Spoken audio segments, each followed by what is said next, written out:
Dang it, Scott.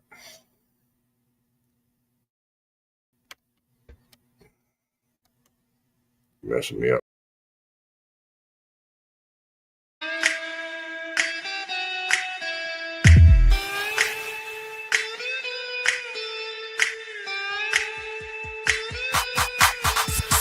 Sitting high on 38s, pulling up in the Chevrolet. Daisy Duke, jump on out. Make you wanna run around screaming shout. Find a spot way back in the woods. Country girls, yeah, they do it good. She grab her knees, then drop it down low. Little twist and shake, that's how she rolls. We was outside by the bonfire. Radio turn way up. Them denim shorts cut way off. And a Chevrolet jack way up. Dancing around, turning up. Girl on fire, she burning up. The way she popping, drop it to the floor. That's that country She put girl. her hands up high, started taking shots. Then she took it to the dance floor and dropped it like it's hot. She was out there with her friends, putting in work. They ain't no competition for her. Hell no, that's that country girl twerk. Find a spot way back in the woods. Yeah, that's that country girl twerk. Country girls, they do it good. Yeah, that's that country girl twerk. She grab her knees, she drop it down low. Yeah, that's that country girl twerk. Little twist and shake, that's how she roll. Yeah, that's that country girl Country twerk. girl twerk, putting in work, dirty dance in the sand in that white mini skirt with her suntan skin and a lime in her cup. Yeah, she just wanna party, she don't wanna get drunk, but she got a bust from my windows being down. And the rumble in my truck when it makes that sound. Windshield fogged up like that red rag top, but the top came off and I ain't talking about the car. Yeah, I'm talking about the clothes, she was strutting in the door, 100% cotton falling off in my floor. Tattoos on point like Kevon D on the Daisy Duke gas, girl shaking for me. I got a thing for bad girls, good times and close calls, sleek chicks with nice curves and drop jaws. Bobby doll face swings first from Southpaw, cuts it kinda like an all for the white wall. Leather jacket looking like it's 1980, running from the police cause Welcome, everybody. Welcome to Left Lane with Lefty. Tonight we have a heck of a show. We got people already in the background. Tonight we're going to be talking a little bit about the weather, what's going on in Kentucky, Virginia, Tennessee right now with all this rain that we got going on. We're also going to be getting into some really, really bad issues with some driving schools that are going on across the border. Just saying, just some of the stuff that we've been seeing. I want to give a shout out to John Williams. Your truck was put in this video in the very beginning, brother. Just giving you a shout out. Feel the love. Thank you for the video. And also to Jacob's Garage and 24-hour towing service out of Castlewood. Give a shout out to them guys. Anytime y'all need a tow, anything like that, I will put the information up. It will be in the link to get a hold of them. And they're good people, great service, and really, really reasonable on everything. So just to let y'all know. But we are going to get into the weather real quick and show you what's going on. There's a lot of roads that have been closed down in the Kentucky, Tennessee, Virginia area that y'all need to be watching out for right now. Severe flooding. They're doing water rescues right now, from what I understand, from what I heard, over in Saltville, over in near Howey, Virginia, up in that area. There's some areas that are really, really bad. There's also some places in Kentucky. I got a little bit of a video for y'all to see. I will play it. Y'all get your things out there. What's up there, Michael Warner? Good evening, sir. Good evening. That's our brother from Pennsylvania right there. He's a door swinger now. Oh, yeah. Mr. Door Swinger, that's what I call him. But he's one of our heavy haul guys that it was a little better for him right now during the wintertime to go back swinging doors. So on that note, let's pop this up and get this going. And we will be doing as soon as it pops in, here we go. I'm going to go ahead and start this video. So here we go. Across portions of 4 states over the weekend as a powerful storm system produced several threats across the eastern half of the U.S. According to information provided by the Kentucky Department of Fish and Wildlife, a vehicle with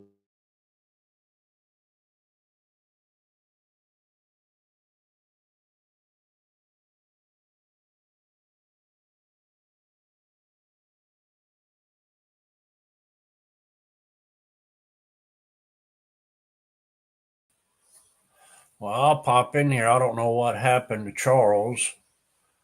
I don't know where he is. I don't know if he lost satellite or what, but he's talking about the weather and stuff up in Tennessee with all the flooding and everything going on. Yeah, it's pretty bad up there. I've seen videos today was not good. There was one guy that said he lived in some little town for I don't know how many years. He said it's never flooded. It's the first time he ever seen it flooding. So people are in bad shape. You know, he just went through a hurricane not a few months ago. So I mean it's pretty wild. But yeah, on that note, yeah, it's pretty bad. I'll get old Greg in here. Greg, you got something to say about all that weather? Oh yeah, we've been swamped up here with it. I had to ditch my backyard yesterday with the excavator to turn the water off. It was 2 steps up to the second step on the back of our house, and we never get any water back here behind the house. But I guess just where it come off the hills and out of nowhere, we had plenty of it in the backyard.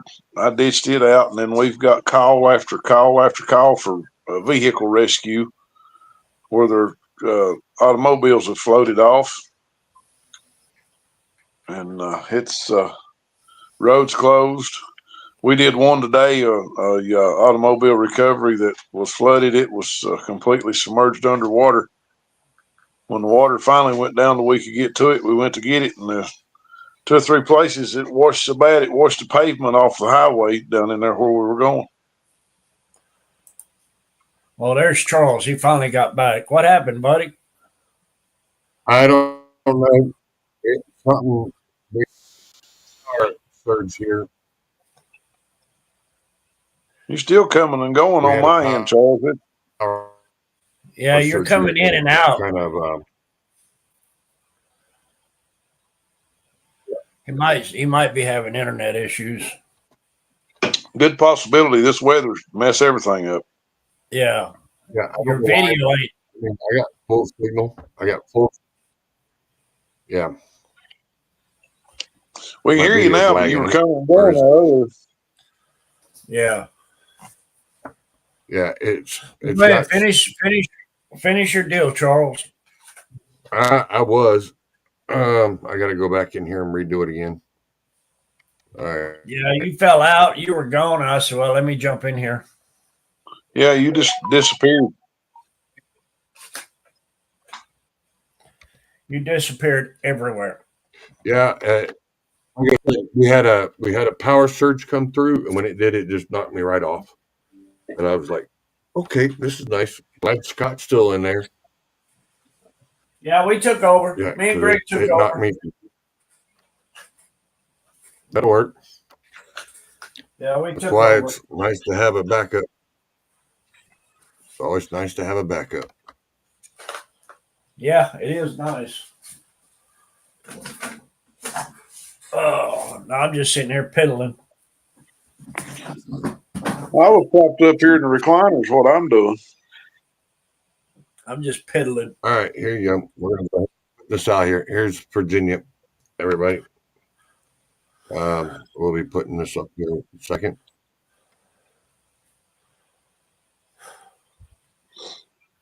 Man, we can't even comment in the comments. All right, let me get back to the studio. Can't even comment. Yep, come on. Yes. There it is. All right. Now we can share it. All right, here we go, everybody.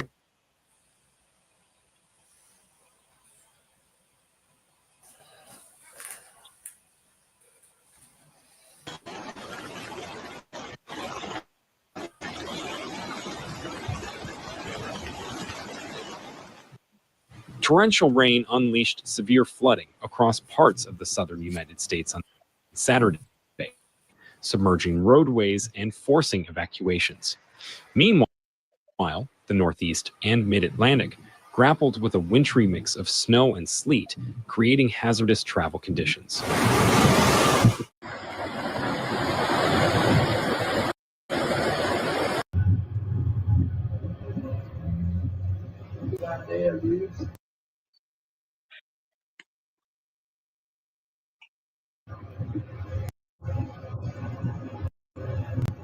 By Saturday evening and into Sunday, flash flood warnings were issued for several states, including Kentucky, Tennessee, Virginia, and North Carolina, as floodwaters continued to surge.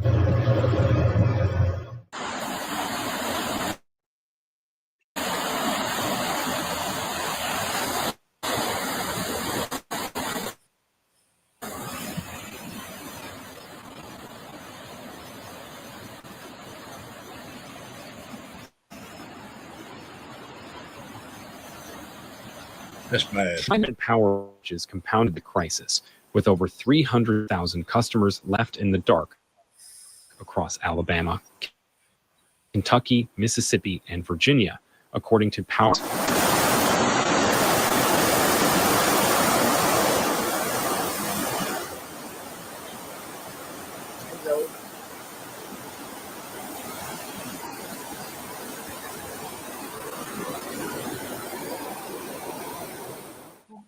In Kentucky, Governor Andy Beshear preemptively declared a state of emergency, warning that the entire state faced a significant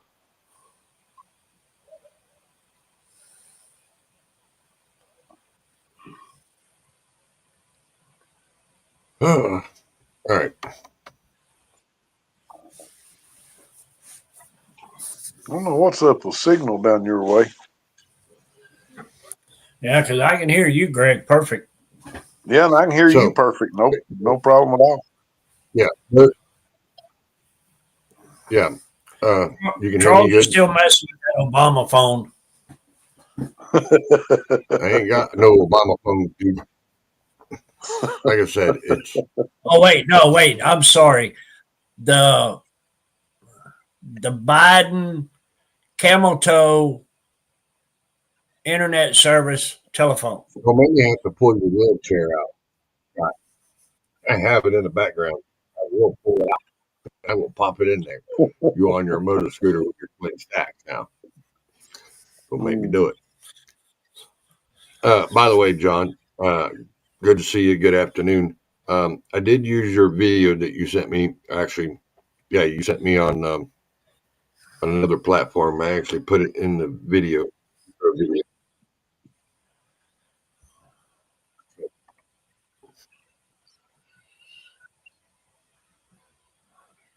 Yeah. So we did that. But I think what it is all right. So now we're going to get over here, and the roads around here are screwed up around Castlewood, all the way up into Kentucky from Castlewood. Corbin, Virginia, or Corbin, Kentucky, is also under flood. They were doing water rescues last night. They're still flooded. There's a few other places that are still under flood warnings and flooded out areas. Mr. Greg here, he's up in Castlewood. He's with Jacob's Garage doing some towing. He had to do some recoveries yesterday and had to do a couple today, I guess, somewhere in there. If you want to explain a little bit of that, Greg, you can go ahead. We got a call yesterday for one that was submerged in water. And, of course, we always go look and check it out first, but we couldn't even get within a couple of miles of it. They had the road shut down, so we had to wait till today to recover it. We went down and picked it up. It was still sitting in a roadway, 5 or 6 inches of mud in the roadway. About the only, well, we saw one guy come through today in a lifted 4-wheel drive Jeep while we were down there, but most people, they're riding their farm tractors and ATVs and stuff like that down in that. It's called Buffalo Hollow here in Virginia. Then we saw a lot of video, a lot of pictures, a lot of folks called us, wet in the snow. They were okay, but things were flooded out pretty bad. roads washed away, roads closed. Going to be a lot of gravel hauling and a lot of repair work going on here in the next few weeks, especially right here in our area. Yeah, because you called me yesterday, checked on me, and see how the weather was doing here, and then this morning, and we're not. We were up, and then we went down, but right now I think we're sitting pretty easy. It's only gone up about 1.5 feet, 2 foot.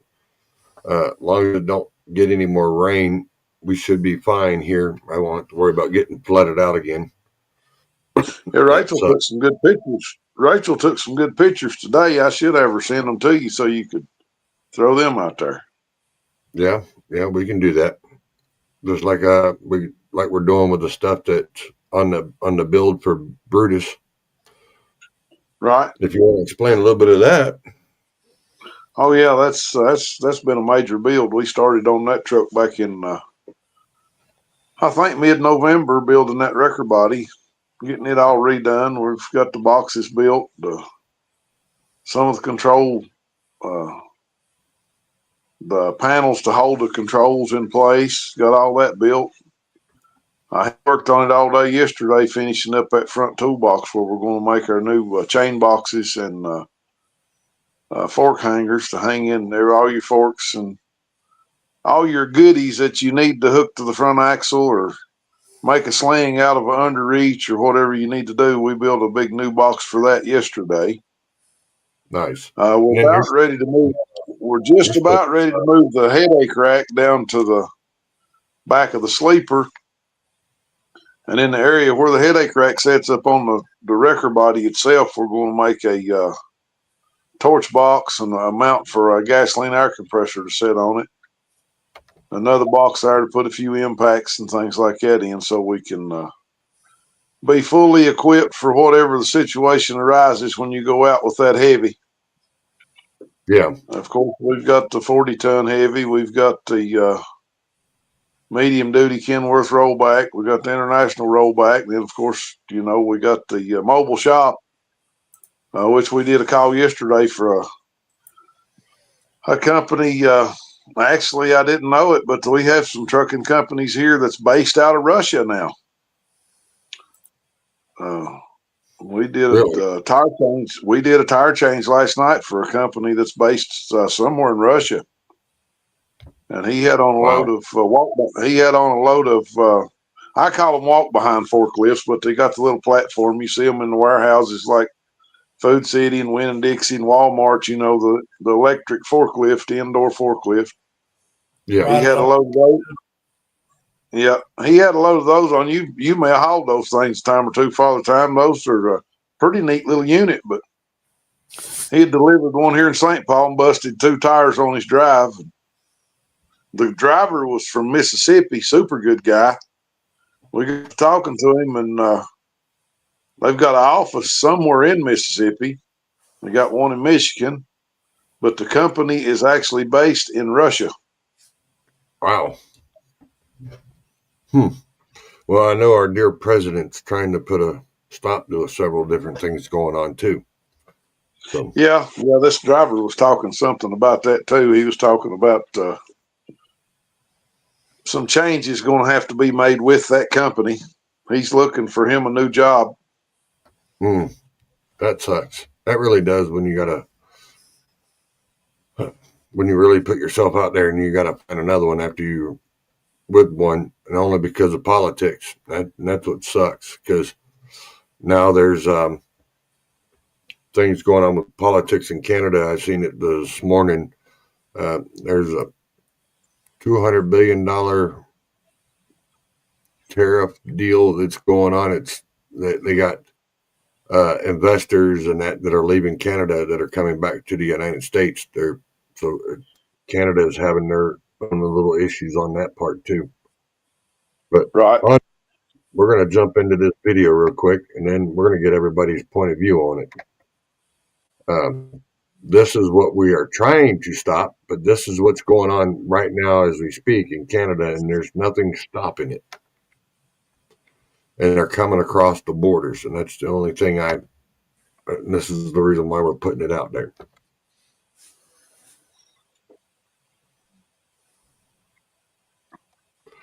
Come on, here we go.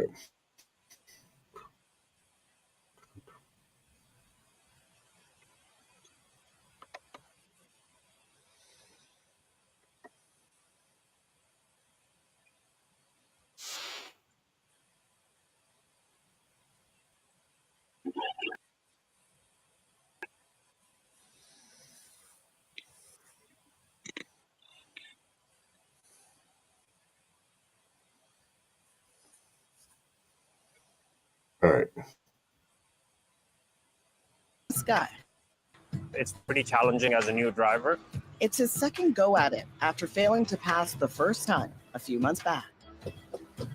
Now, that's not so unusual for truckers in training. What is different is the way some of them are now making it onto our roads. Consider the consequences.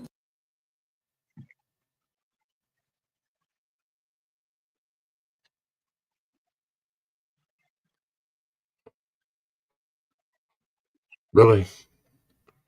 Yeah, really. New truck drivers get into more accidents. All right. This thing doesn't like you tonight, Lefty. The heavy and dangerous loads they haul cause more damage and injury. Makes us wonder.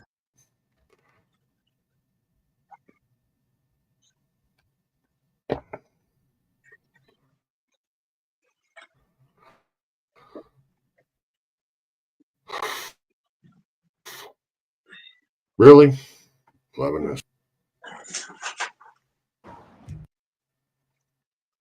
don't know why it's doing that, but here, Don't want to load, does it? bypass it real quick. All right. It's Much paper saying my internet work coming between you and your patients.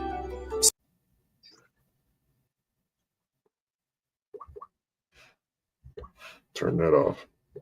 I don't know why it's doing that. That's irritating. Yeah, it's lagging bad.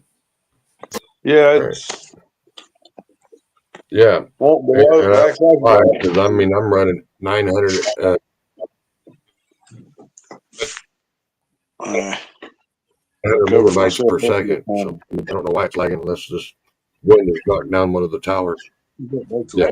Driving school? It starts in training yards like this one. Yeah, I'm looking to get my license. We come with hidden cameras after hearing we might be offered some shortcuts. When can I start? Today?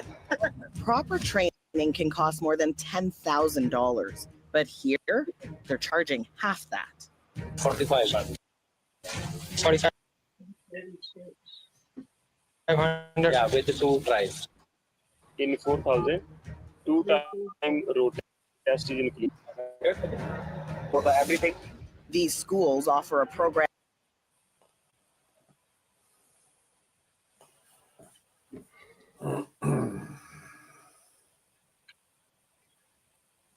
training. Ontario is the first in North America to set it up.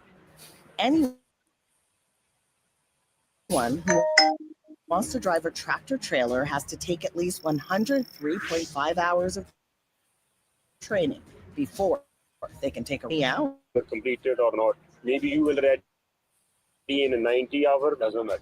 A third of the time is supposed to be spent in a separate classroom learning theory. Not here. No in class. No need for in the class. Okay. No theory, nothing. No. Before your road test, I will train you website for everything. Everything is here. Everything is here. Any classroom or anything? Classroom, I will cover everything here. Another no-no is called training to the test. You have the test in suppose Peterborough. The S is a way to reverse a truck. Different drive test centers ask for different backing maneuvers. So that's what you're taught to pass, instead of real-world driving skills. You have the test in suppose Newmark. We are doing the C-back. So C-back, very good. Sure seems like training to the test. Mostly. Schools in Ontario need no special instructor license. They do if they tailor driving school. the training was not appropriate at all. This student never actually finishes his melt, even though the government thinks he did. So that was it. Yeah, Shuttered. just shuttered. Yeah, abruptly. He doesn't want us to publish his name to protect his chances of getting a job. The school he attends is called Smart Truck Training Academy, one of hundreds that spring up in the 7 years since MELT began. But it closes out of the blue and keeps a lot of people's money. So cost was the most attractive to you? Yeah, it was the most attractive. He ends up losing nearly $6,000, adding insult to injury. There's one where I was just told to get in the driver's seat and just back the truck up. And the instructor was standing to having a chat. Once I started, a few minutes into it, he looked over and he started screaming, which was sort of like their go-to instruction strategy. Got on the road. Sometimes it was just by myself and then the instructor in the passenger seat. But there were times when there was a third student sitting in the middle and there was actually no seat with a seat belt in the middle. It was like a folding lawn chair with like those two metal legs and like a fabric in the middle. That doesn't sound safe. It's not safe at all. When Smart Truck shuts down, he still hasn't received much of his training, but they register him as a MELT graduate anyway. Since then, he's been paying other schools to let him practice with their trucks. We tried to down the owner of Smart Truck, who has left the country, but he doesn't respond.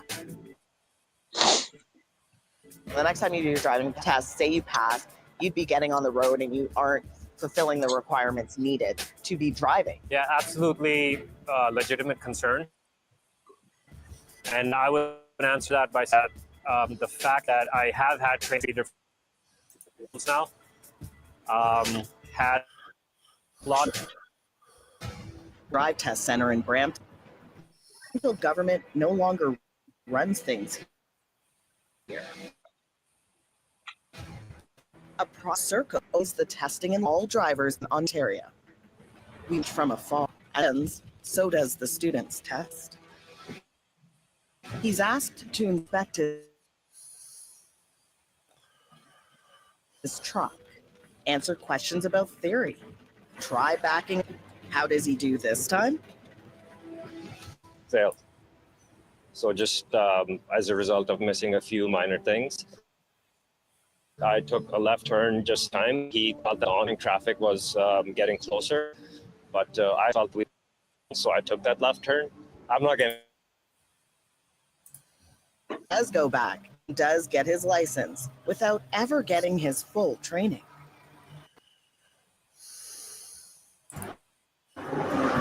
Other would-be truckers are getting their licenses in a different way. Even more shocking. They're bribing and some car driving it too. How do we know? Someone who works for Serco leaks us this internal memo. It's issued by Gary Cook, Vice President of Operations. He writes that Serco is getting an increasing number of complaints about fraudulent activities perpetrated by draft employees. This includes allegations that some driving examiners have been accepting bribes for issuing road test passes. He says the illegal behavior includes false experience to meet up with the driving examiner who leaked the memo. Hello. Nice to meet you. She doesn't want to reveal her identity for fear of losing her job. It's right in here. She's been doing it for many years and says she can't silent anymore. Agree when this came out, like we're in-house. Stand right here. Yeah, that's good. Gave licenses for weapon. That's a really strong man. What do you mean by that? I mean that incident versus a car, how to properly drive a vehicle or doesn't properly do an inspection I feel it's only a matter of time before someone will die from that. She hears rumors that the bribes are as much as $5,000 for a pass, but says bribes aren't the only problem. Serco keeps track of how many students each examiner passes and fails. And drivers, it is in the back of my mind that if I do have too high of a fail rate, that I could be flagged. add to that the province's testing guidelines that tell examiners to ignore the first time traffic laws are broken. Certain things are seen as are being told to let go, such as rolling a stop sign. They'd have to do it twice, with the first time giving them a warning, and then they'd have to roll a second one in order to fail. Have you passed students in how? That keeps me up at night, and knowing all of this, how do you feel? Let's put us back. There we go. I'm part of that. Sorry, my internet for some reason is now screwing up so bad. Trying to switch it over to another Wi-Fi carrier, if it'll let me. So, Scott, you all talk about what somewhat you could see out of that video real quick. It was going in and out. I could barely understand it. What about you, Greg? I got some of it, bits and pieces, some good, some you couldn't hear, but what I could gather is it's a pretty shady training school in Canada. Yeah, I did get that part.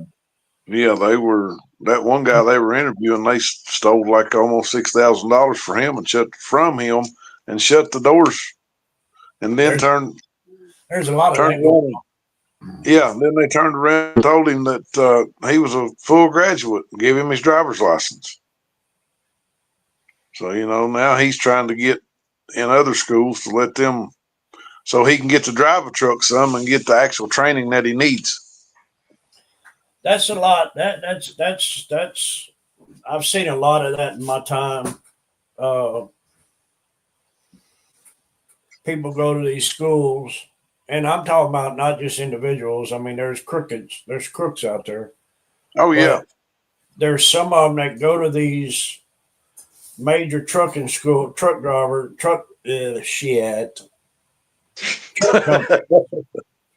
that have the training, has put them with somebody, but they don't ever put them in the winter months. They don't know nothing on how to drive on snow. They don't know how to do anything. And it's half of them. My belief is if you cannot speak English or understand English, you don't need to have a CDL for the United States. You do not need to have a CDL in the United States. If you can't read that road sign, and I've experienced that. We got a call to go to exit 29, Glade Springs Petro truck stop. You both of you know it real well. Pulled in the truck stop. Of course, they won't allow an outside company to work on trucks in their parking lot, so we had to get the guy off the parking lot, get him down on another lot. He could not speak one word of English. He had a translator on his phone.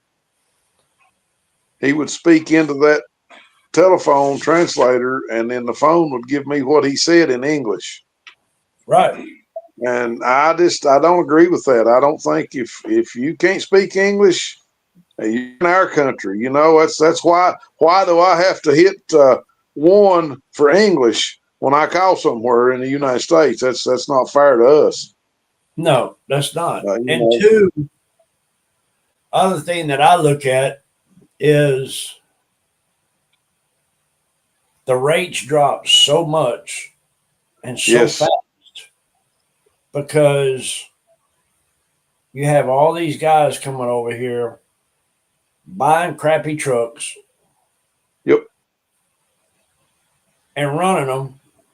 And then you have trucks coming out of Mexico that are only allowed by law, federal law, They're only allowed 50 miles from whatever port they entered. Right. They go all the way up to D.C. They go all the way to Maine. They all go all the way to Washington. Oh yeah, they go where they want to. And I do believe the government's going to stop that. Well, see, a lot of that goes back all the way back to the late 70s when Jimmy Carter deregulated freight. See, when he deregulated freight, that pretty much put little guys like me and you on the back burner anyway, because they're just making it hard for a man with one or two trucks to make a living. No. You know? No. It was when, who did the NAFTA? Which president did that? Reagan? Not Reagan. No, it wasn't Reagan. Carter was part of it. Was it? It was one of them that did the NAFTA. They made a big mistake by doing that. Oh yeah, that was a big mistake. But the whole start of it starts with the Carter administration. Well, yeah, you do got a point there. Yeah, you're right about that. That's where it really started. Yeah. But see now, and I read this the other day. I don't know if you've seen it. I think Lefty was up here when we were talking about it. J.B. Hunt don't go by what they're that. I don't know how to explain it. I just know how I heard it. They said if one of their trailers profits $7 on a load, they're making money. They're making money. They don't care, if they can clear $7 to $10 a load. Of course, they got how many trucks? That's what they're looking at. And a lot of the bigger companies are looking at it that way right now, and they could care less about us little guys out here that's trucking. Of course, I trucked for 30 some years, and I come off the road in March of 2018. That's whenever I quit trucking and started my wrecker service full time. But it was so bad then. It was so bad then, it was crazy. You're young. You young. How old are you? He's the same age as you, Scott. I don't want to hear young. That's what I was getting ready to say. He can't be ain't much difference in me and him. I'm knocking on Scott's 60. 50. Don't hit that head too hard. You'll stir up the water. Yeah, I'm knocking on 60. He ain't got much water in it. It ain't too far ahead. That ain't too far ahead, I'm telling you. Smart ass. You're a smart ass. But yeah, I mean, it ain't like, to be honest with you, there's people say, man, I'm going to get in the trucking business. Don't do it. No, don't do it. I agree. Don't do it. Do it. Andy left out tonight going to Chicago. I was like, son, when you going to quit? He said, I'm not. I said, you're crazy. I got a buddy of mine doing it right now, and he's got it made where he's at. And he's only got a few more years, and he's going to sell his stuff. And I told him, I said, dude, I'd go ahead and get rid of it. It ain't like it used to be. Now, if it was if it was like the 90s, I would do it in a heartbeat. Now, hang on a minute. Now, this dude that I'm fixing to bring in, don't say nothing, Charles. This dude I'm fixing to bring in, he's a wildcat. He's Safety J. He's a smart butt, but he's cool. No. He ain't safety, nothing about it. He is COVID J. Oh, is it? Oh, we changed his name. His name is COVID J. COVID J. He's getting, like, I hope he ain't driving down the road walking around in his truck. He probably is. If he is, he's got it on autopilot, making him a sandwich. He's got that automatic singing down the road. What's up, brother? Well, don't you know I got one of those Teslas now? I can do that shit. Oh, that's right. I forgot you got one of them smart things. exactly. you got How you been, you got Justin? him a smart ride. Doing it. Just hanging out here in Olive Branch now. Greg, that's Justin Williams. That's like an adopted son to me. Hey, Justin, Greg Jacobs. How you Believe me. doing, buddy? I do not go around saying that he's like a father figure to me. Believe me that. Hey, I've only known him for about 10 minutes, Justin, and I'd probably agree with you. Hey, Can't he believe like you like he like Justin. he like me now. He can't say that now, and I'm not gonna go no further than that with it, Justin. I'm gonna Scott, leave it shut the fuck up.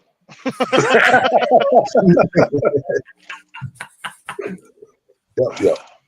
Oh man, I know I said a no word, but it had to be said. that's all right, dude. But But that's as the we why were it's talking, above 18. Justin's got a great job where he's at. I mean, he landed a good job. He used to be an owner operator.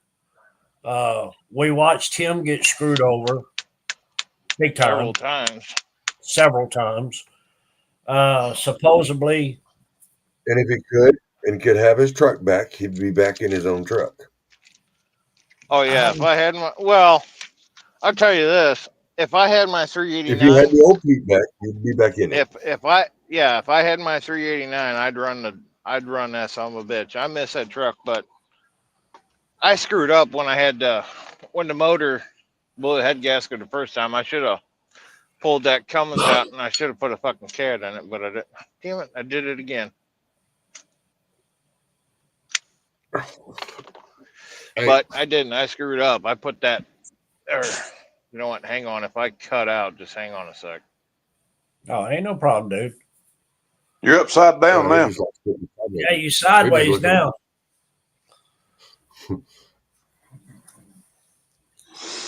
That's good. I still ain't got that Detroit started, Lefty. You still ain't got that Detroit started? Nope. Now he's back. You was like this, dude. Yeah, I had to exit out so I could turn the lights totally different in the cab. So. Oh. Yeah, he had to put on his blue light special. I mean, not blue light; they're turquoise. Oh, we gotta leave out alone. My bad. They're turquoise. Hey, if he needs his truck, if he needs his light design all fixed up, we can put Rachel on that job. Oh, Shit. She got enough lights. She don't need to give him any. Look, I'm so cheap. It took me 6 months to find the cheapest damn RGBT lights just to run in my truck. And that's just so I got extra light at nighttime since we do so much sitting right now. I got tired of sitting in the dark. I bet Rachel gets the ship. She gets a shipment of 3 times a week, don't she? Yes, she does. And I mean, it's not, oh, here's 10 lights, here's 20. No, it's like, here's 200, here's another 200, here's another 200. I put in a retail chicken light store up here at the shop. He could actually do his whole shop in the penny lights and still have plenty left over. I could go around it probably 3 times, and it's 90 feet long, 16 foot tall, and 40 feet wide. Oh, wow. Yeah. Yeah. Well, I don't know if y'all seen it, but that tunnel in Wyoming is screwed up. Yeah. Well, I was on a message board yesterday and Carla come across and said, "Hey, Justin, did you cause that?" Why does everybody think I'd do something like that? Because you would. Hey, no, hang on there. Come out, boom. Yeah. She come out across there and go, "Justin, did you cause that?" He goes, "No, I ain't nowhere near." Wrong. I've done nothing wrong. Although I was close by there yesterday. Yeah, I was close by there. I had to run up by Akron, Ohio, and pick up a chiller test station for the shop. But I mean, since I've been back to work 3 weeks, I've only ran 2 runs. So where are you at now? See the way his job works, Greg. The way his job works, he gets paid to sit in that truck or he gets paid to sit at home. Don't matter either way. He still gets paid the same. No, I get paid the same as long as I'm in the truck. Now, while I'm at home, I collect $110 a day salary. So, and that's Monday through Sunday. So it don't matter if I'm home for 3 weeks, I still get paid. Okay, so for an example, I was just home for 45 days because we were so slow. And plus I had mouth surgery. So I sat at home for 45 days. I got paid $110 a day. Oh, that's a good job. You know, Scott's to say something because you said mouth surgery. Yeah. I saw that that. on his face. You can see it on his face. He's wanting to say something. Shut up. Go ahead, Scott. Go ahead, Scott. Listen, you guys bugged the hell out of me to come in here. You're about to make my redneck list start coming out. All I did was I sent you a link. I sent you a link to join. And then, where'd he go? Yeah, that's what I was getting ready to say. Where'd he go? You know what happened? He ran off. He got scared. The end of time. God said I'll be right back. Just chill out there, young man. Oh, what it was is God said that was the end of time. So there he disappeared. He must have had to go take a Geridol. No, smart. Oh, depends. I don't know. Yeah, he's got to change his depends. That's what it is. You need Rachel on here tonight. He's trying to fire up his grandfather smokestack Getty Long go-kart that he got. No, it's not a go-kart. It's one of those hover rounds. Yeah, it's a hover chair. It's a hover chair with stacks. I still got that picture. If he's got one of those, you need to get one of those old Murray lawnmower front ends and stick on it and put Kenworth or Peterbilt or something on it. Make it look like him a truck. No, so back when I was doing Photoshop really quite a bit on my phone, I found a picture of an old lady hauling ass on a hover round, popping a wheelie or something. So I put Scott's head on it. I put a smokestack on the back and bull horns on the front, and then bull horns on the side of it. I still got that photo.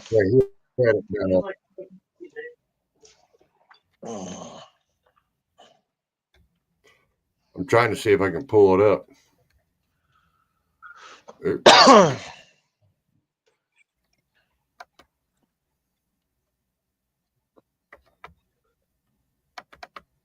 Did you get that? Nope.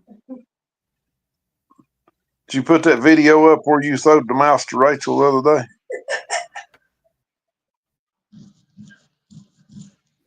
No, I haven't. Where she about slung the chair into you and knocked you into the garage? No. Yeah. I haven't put that one up yet.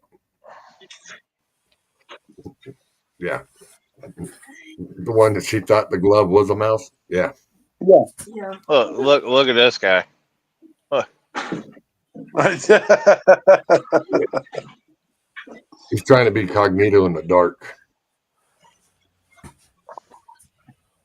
I can be. Hey, he's probably got one. He's probably got one LED light up top. No, it's a whole street. No, it's a whole street. Justin. There's the thing though. He's working the red light district though. Hey, $20 is $20 in his mind, especially when he's retired. Yeah. He opened that door though, guys. That's the door that he opened on his own. So yeah. Exactly. I mean, is that why you call it the crane? Are you doing something with your arm or what?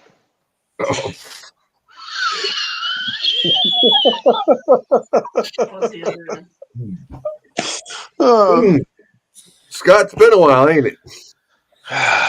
Yeah, but just remember, I could do that to him. Just remember, you wanted me to come on here, Scott. So just remember. I know, it's been a while since we talked to you. I got to turn my damn heat down. Yeah, Fat Boy's probably sweating. Fat boy's losing some weight here. Yeah, I was about to say you lost some weight. You don't look like you used to. I lost 10 pounds because I couldn't eat at home. Damn, that was just You're in not 45 eating your- days. You are eating with them though, right? I don't have them. They screwed them Why up the not? first time. The tops were too thick. So the bridge had that much material on it. The bottoms wouldn't even stick, even with the denture stuff. And plus, they were, one side was like this, and the other side was like that. So I couldn't do anything with them. I couldn't leave them in because they'd rub the hell on the inside of my gum here. Yeah. Oh, hang on. We're not paying attention to the comments. Greg, I'm yeah. And as you were talking, as you can see. I see her. Yeah. I see Lefty. You leave me out. Yeah. Yeah, there you go. Well, that's what I was telling you. You better send her a message or and get her on here. No, I am. I'm sending it to her now. Tell her what you're doing. She can't figure it out. I was just dialing the phone when I told her. Justin, how long did it say before they'll have them right? Or you don't know? Well, ain't working an iPhone. Well, I went in for the second, for them to do a second impression. They couldn't even do that right. So now they got me coming back on the 25th, but I don't even know if they're going to be able to do it then. Well, my right side is swelling up real bad. Your messenger. Why? Do what, Lefty? I was telling Rachel if she's still on there to check her messenger. The link Do you is in feel there. any bones in there, Justin? Do what? Do you feel any bone spurs or anything? Oh, I pulled 3 out yesterday. That's why Michael says he has dentures, but he won't use them. That's why it's doing what it's doing. Yeah, I pulled. Working their way out. Well, I'm kind of forcing them out. I'm not letting them work themselves out. I'm kind of forcing them out. Like, I got one up front that I've been picking out with a brand new pair of toenail clippers. Greg, she said, hold on. She's trying to chase down a dog. Yeah. she's after that butt. That's probably why Yeah. it's so swollen, because you're forcing them. You know what I mean? Well, yeah. Don't believe me. I've been taking care of the swelling. This bottle was full. There she is calling me now. Check the messenger. Hello? I'm chasing a stupid dog. You hear this, Lefty? I hear it. Chasing a stupid dog. Lefty sent you a link to where you can join us. Said for you to join us. Okay, so give me just a minute before I took it. When you go in there to open the link, just hit click here and it'll let you in. All right. Yep.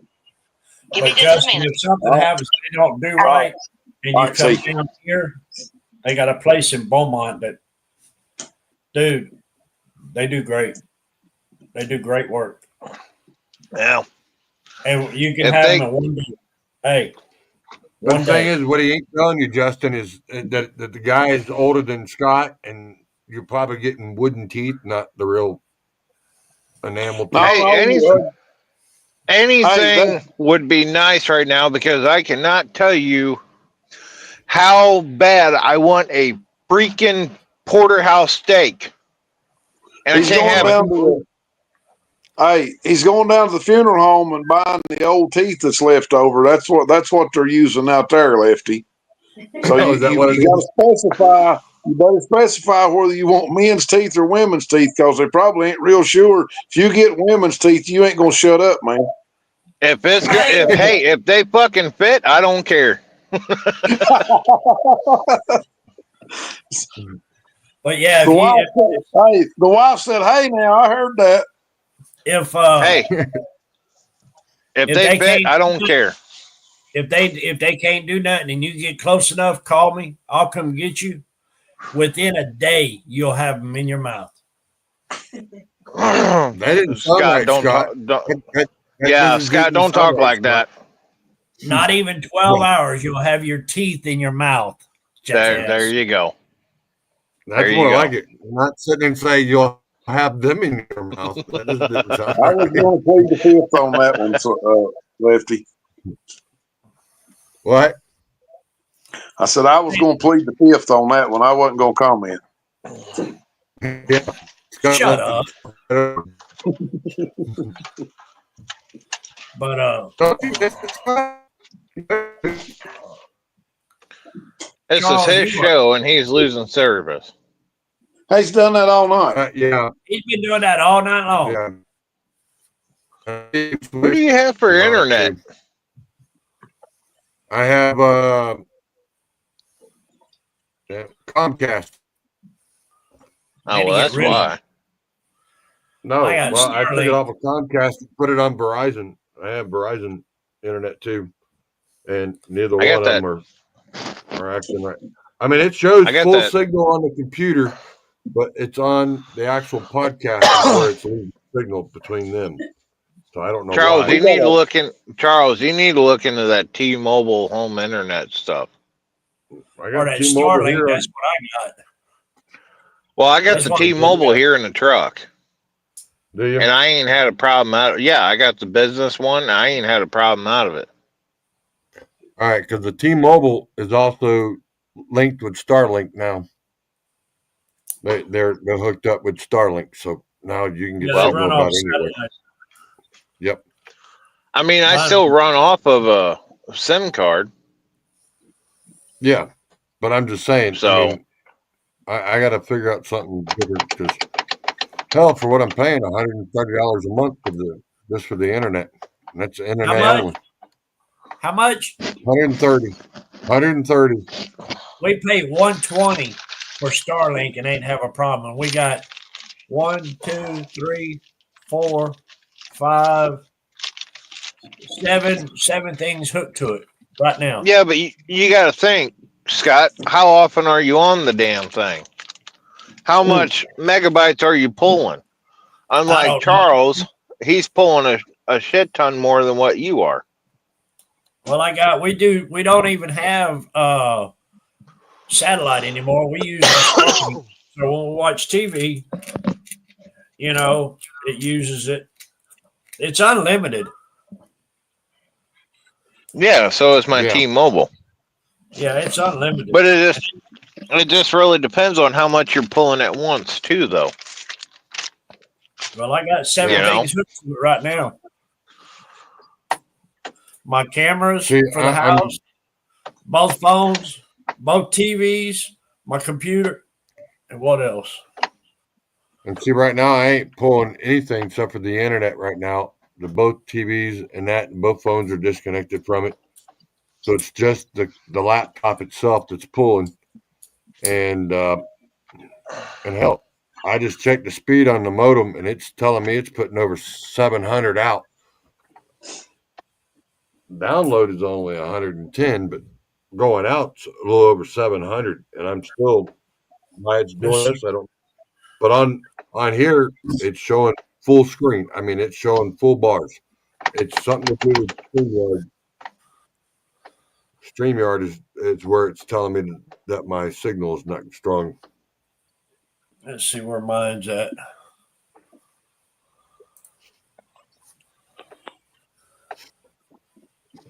That one's fixing to die. Ah, here we go. Hey, y'all, there's my hemorrhoid. Yep.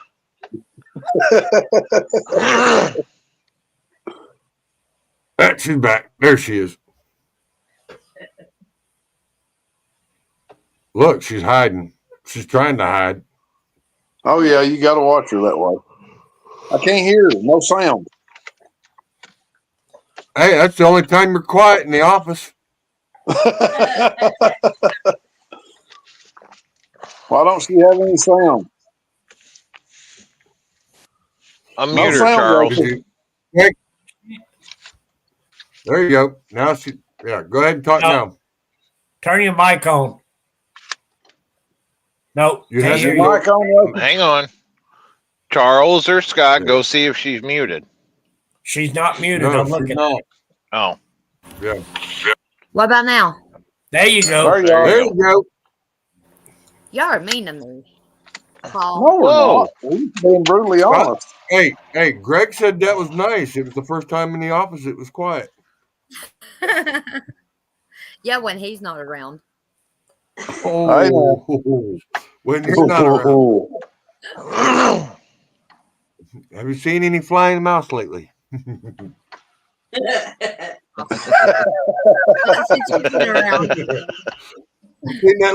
seen that look.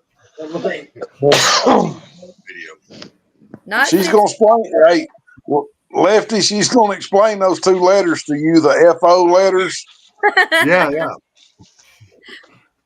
Oh, he already knows what that means. I've told him that several times. Hey, that doesn't mean fresh oranges or friends only.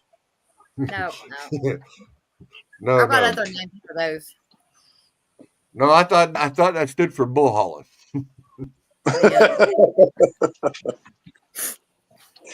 Not quite. Hey, Scott, how many female bull haulers do you know? Back then, I knew quite a few. Did you ever know number 9, Scott? I had one blow my doors off. Rachel, did you blow his doors off, Rachel? No, this was back in 1865. Back when it was horse and buggy. This was back in the 90s. Oh, 1890? 1890. Yeah, 1890. You had it wrong just a little bit. He had a 12 feet. That's back when they figured out how to use steam engines for the buggy. She probably wasn't 4'10". She was short, little, and she blew my doors off. Was Trying there to keep CB up with her, but I can only go about 128, 127. She just walked off and left me. Was your CB handle a little bit?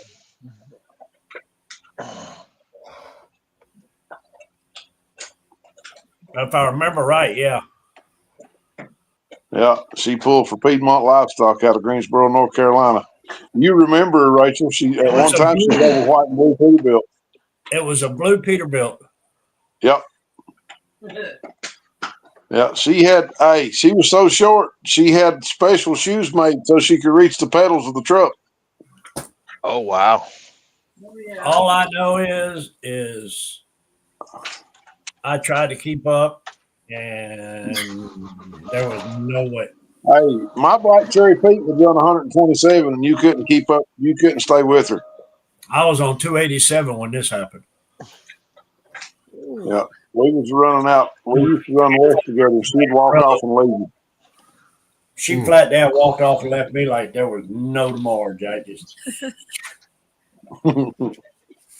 I said, well, I'll just stay back here on the porch with the little puppies. Where'd Lefty go? He stepped out a minute. He'll be right back.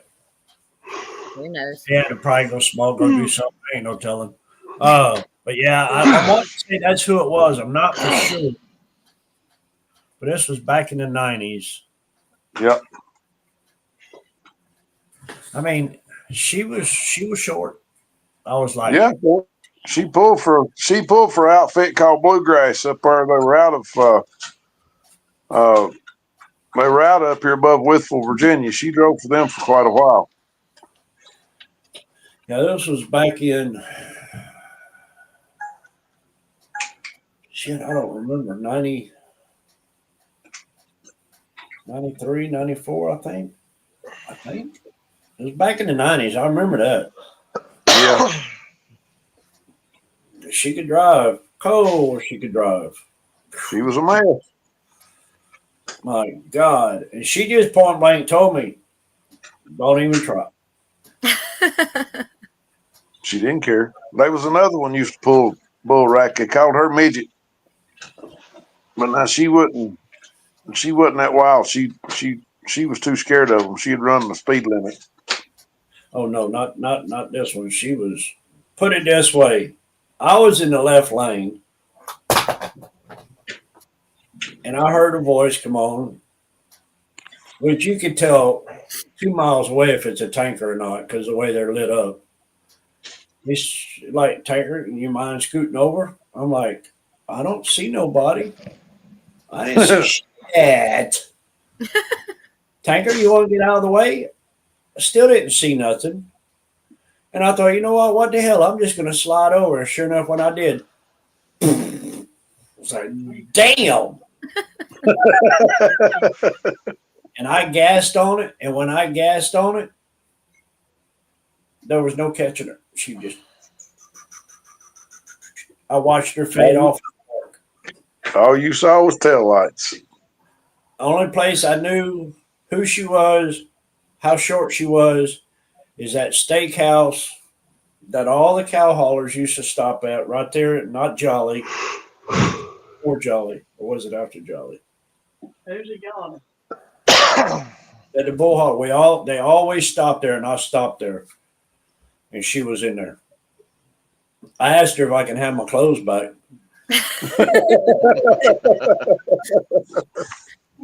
She done turned you around in the middle of the interstate. Yep. Lefty's back. Yay. And she asked me to go check on a couple things. She said, how fast did you try to catch me? I said, all I got, about 127. She says, I don't know what it runs. Speedometer runs out at 85. That sounds like my dad one time. I bought a brand new 2003 model 379 550 cat with a 18 355s. And we loaded and went to, we had to go to Hereford with a load of feeders. Mm-hmm. And we got down, got unloaded, and we come back up to the 26-mile marker there in Oklahoma on the 40. That's the trailer washout right there at Sayre, Oklahoma. You had trailer washout on one side of the interstate and a TA truck stop on the other side. Yep. We stopped the TA and fueled up, grabbed us a bite to eat, and pulled across the interstate to the trailer wash, got washed out. I said, Dad, I'm going to bed. You can wake me up later, or when I wake up, I'll drive or whatever. And you guys know how far it is across Oklahoma and how far it is across Arkansas on Interstate 40. Mm-hmm. 6 hours and 15 minutes. Mm-hmm. I woke up. We was crossing the bridge into West Memphis. Mm-hmm. I said, Dad, how fast are you going? He said, well, the speedometer says 85.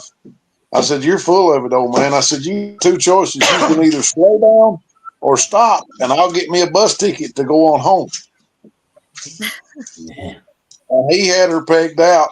And the next trip out, I stopped at Knoxville Peterbilt and had it plugged up to see what the average speed had been. And he had averaged 114. And he had top speed that trip had been 128. So he was cruising, and Dad was used to the old school trucks. He come out of a 1984 359P with a 400 Cummins and a 13 in it, and climbed in that new truck with that 550 cat and that 18 speed with 355s. And I mean, he was living it up. I don't miss it. Oh, I do. I do too. I miss hauling cows. My driving record was probably as long Dark of the moon on the 6th of June in a Kenworth pulling logs. Cab over Pete with a reefer on and a Jimmy hauling hogs. We was heading for Bear on. Give me one of them Smith & Wesson Magnum 44s. 'Cause there's a man that the law let loose and justice was not done. Yeah, that's what Scott misses right there. Rolling down. Rolling. Yeah. Hey, Scott, ain't no feeling like Cowmobile. Huh? I said, paint that sucker white. That's what Justin had. Yeah. Yep. Yeah. Hell, I got video and pictures of him passing Big John coming across out there out west. And that sucker was just a rolling Nicole when he come by him too. Yeah, I was in Nebraska That's when when your I head passed let him. loose. Yeah, I think that was when the head let loose on it. Yeah, blue head gasket in Texas. I drove it up to Montana. Yeah, drove up to Montana with a bad head gasket and drove all the way back home. Yeah. With a bad head gasket. 3,800 miles on a bad head gasket. Yeah. I try to get Paul to let me go trucking, but he won't let me. I know, but he keeps showing you those beautiful bull wagons, you know? He keeps showing you that bull wagon, and you're like, damn it, stop it. Don't do it. Don't do it. Wait till I get my truck done. Wait till my truck done. I know. I know. Oh, yeah, I messed up, Lefty. I bought her that 87. I know. Did you get the window up in it? No, it's covered though. She covered it. All right. She got, as long as she got something to cover that window, that way to keep that original leather in there decent. Well, she covered it and put that leather stuff on it. But yeah, I just want, when I get my truck done, one trip. That's all I ask. One trip, my ass. It's gonna be all right, one trip, Paul. Yep. If it was like the 3 days 90s, later, she's gonna be going, my ass is itching. I need a ride. A couple days, I promise. if it was like the 90s, hey, Lefty, you know anybody that can do I'd probably still be doing it. Yeah. Yeah, me too. I would be too if it was like it was in the 90s. I'd still be out there. Well, you know, with some of the regulations that he's cutting right now, you know, it looks like it may go back to that. It ain't gonna go back. It'll never go back to the 90s. No. It'll never go back to the 90s. Right now, there's things being pushed that I've already read and seen, things that are being pushed right now that actually may end up being that way.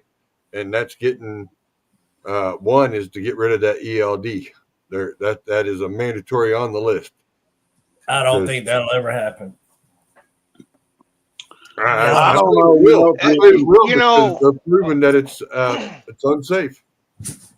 You know, back when they first started the ELDs, you know, when the companies, you know, said, "Hey, we're going to try it out." If those companies want to do it, great. Let them have it. Whatever. Yeah. Give me paper. Let me run.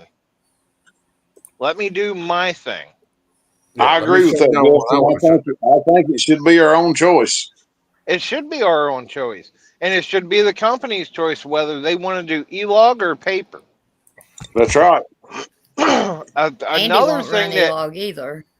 Yeah, another thing that he needs to look into is the insurance companies forcing every company out here to put restrictions on their trucks and the driver alone just to be insured.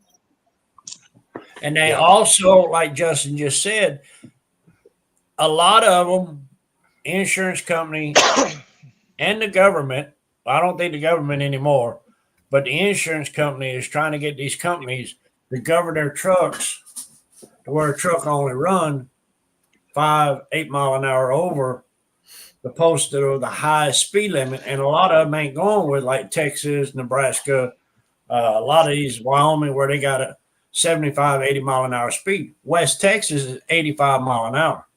Right. I come across Texas when it was 55.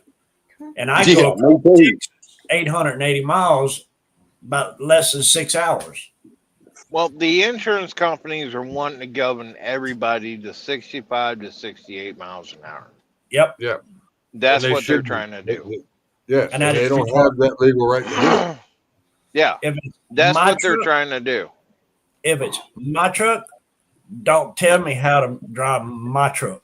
You just insure the damn truck and get it over with. So here's a perfect example right here. The company that I work for, we have 49 or 50 trucks through Hogan. Okay. We run Samsara through for our e-log. So the insurance company, since we just switched insurance companies, Samsara offers a scoring system on the e-log. That's what we got. We have to be above a 80% in the scoring system for us to be able to drive these vehicles or company truck at all. And then they wanted, which they had us put the cameras in, which was fine. You know, they're forward facing. They wanted our boss to put the driving facing cameras in. He said, no, we're not doing that. And then he wanted them to govern the trucks down to 68. And he said, no, we're not doing that either.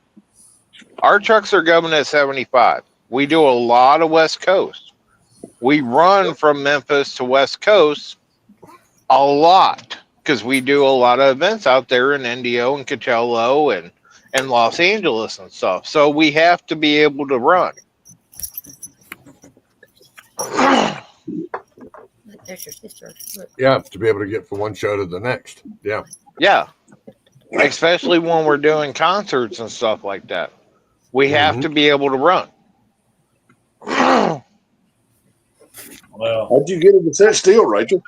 I know, right? She's been good at the moment. She sees herself. Wait a minute. What's all these things out here? What do you see? Ginger's wound up. She's bouncing off the walls down here. Good for once, because mine, she's on crack from the time she wakes up till the time she goes to bed. All right, we're gonna take a quick break to one of our sponsors. My name is Gary Jones. I'm out of Lawson, Missouri. I got a small fleet. We use Full Stop products on everything. Really impressed with the Shinable for the tires. It's working great. You can see all my truck 777. We're out here in East Tennessee at the Large Cars with Guitars show, and we always try to use our Full Stop products when we're getting ready for the show.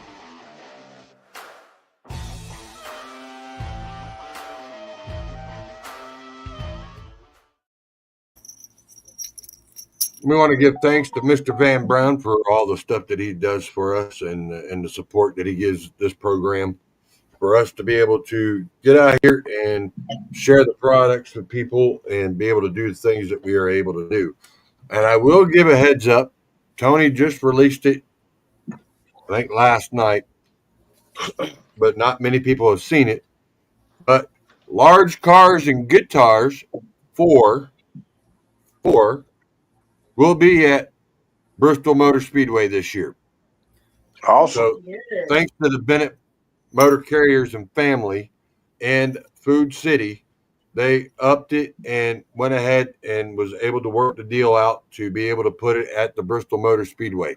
So we will have live concerts and the truck shows at Bristol this year. And it's May 23rd and the 24th. May 23rd and May 24th this year.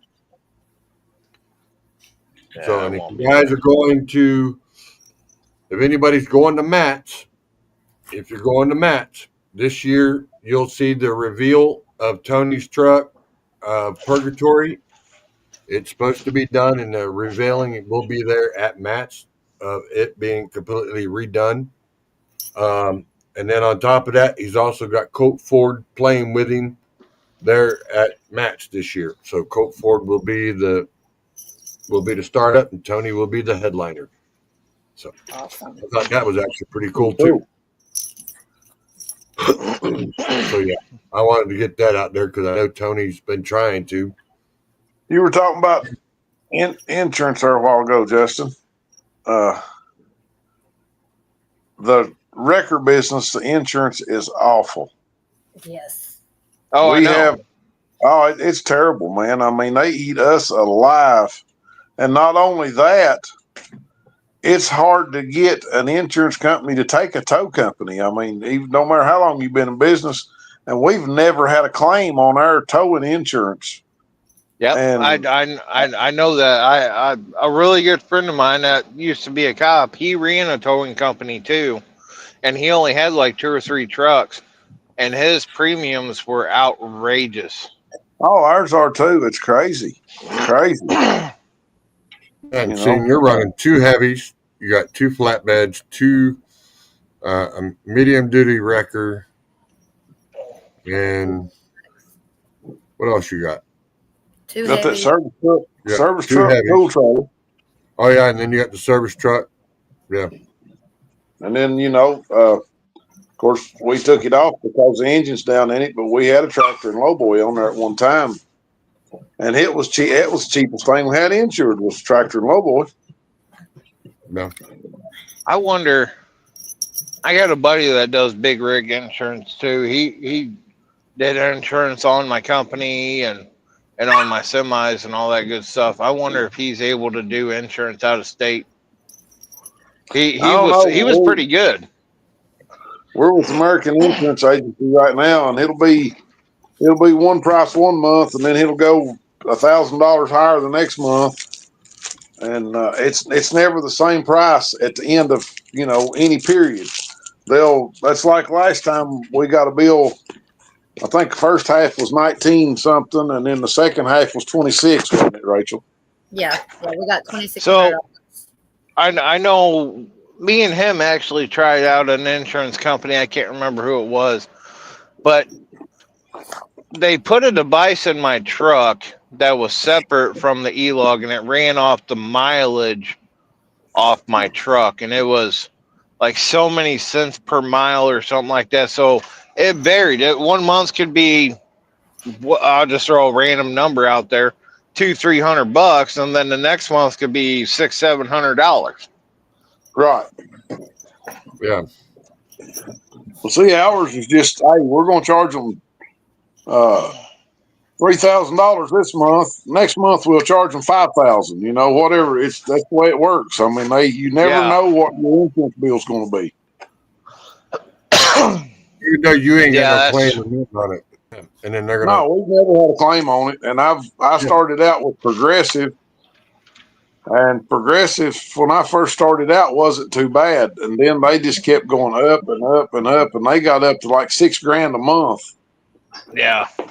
And we canceled and got with this American Insurance Agency, and they started us out pretty reasonable, and now they're doing the same thing. They're shooting it through the roof. Yeah, which is ridiculous.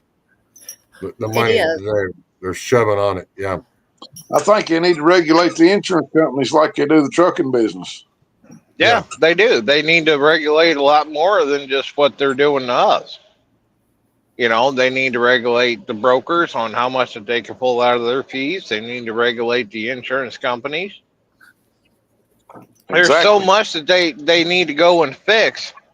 But this is why a lot of people in the trucking industry are not owner operators anymore. Or I can't tell you, every time I pull up Google web browser, a new company that may have like 100 to 150 trucks is filing Chapter 11 bankruptcy.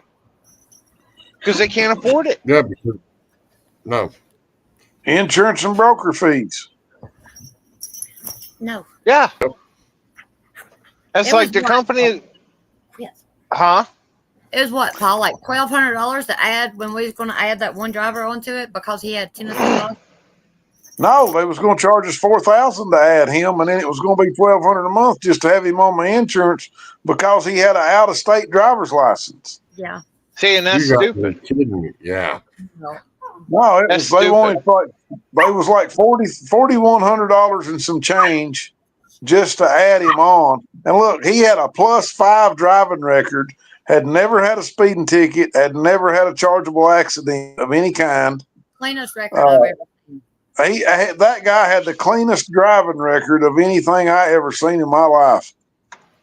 And they was going to charge us $4,100 and some dollars to add him on, and then it was going to be $1,200 a month just for him, only because he had an out-of-state driver's license. That's ridiculous. That shouldn't be because you're a company. I mean, Yeah. And I had one boy on there. I had one boy on our insurance. He had a couple tickets on his driver's license, and we put him on and kept him on there for a long time until he lost it. He did end up losing his driver's license because of unpaid fine. But the thing of it is when they put him on there, it only raised their insurance like $350 a year just for him to be on there. Then it's stupid how they play that game. It really is. It's stupid how they play that game. It's crazy. It really is. Tell them, Rachel, what Progressive did to us on that accident. Do what? And it really messes things up. Oh, yeah. I say, tell them, Rachel, what Progressive did to us when that tractor trailer wrecked over here and what we went through to collect our money from them. Oh my God, they were awful. That's the worst insurance company I've ever dealt with, and I hate when I have to deal with them. They even tried to change my invoices of the process I have wrote. Like they tried to write different checks for amounts that I didn't approve or that we didn't agree on. Wow. The adjuster came and got copies of the bills, and he went and adjusted those bills to what suited them and tried to send us checks for it and left off. Of course they did. Yeah. And then he left off two of the major. See, a tractor trailer load of steel turned, load of square tube and flipped. Yep. It was a 17 or 18 hour cleanup. Yeah. Plus we had hazmat. We had to dip up some soil where a little bit of diesel leaked out. We had a couple spill kits. They tried to refuse to pay for the spill kits because he said he didn't see any diesel fuel on the pavement. I said, you can't see diesel fuel on the pavement when it wasn't on the pavement. It was in the median. You look where the dirt was dug up, where we dug the dirt up. You'll see where the spill kit was used. Just little junk like that, and they drug it out, and ended up. What they end up paying us in 4 different payments, Rachel? 3 or 4. I can't remember. 3 or 4 different payments, and then they tried to get out of paying the cargo part of it. Tried to say that the owner of the truck was going to have to pay the cargo part out of his pocket. And we had a copy of all of his insurances. And not only did I deal with one, I dealt with 5 or 6 different individuals from the insurance company because everybody had their own little part to handle.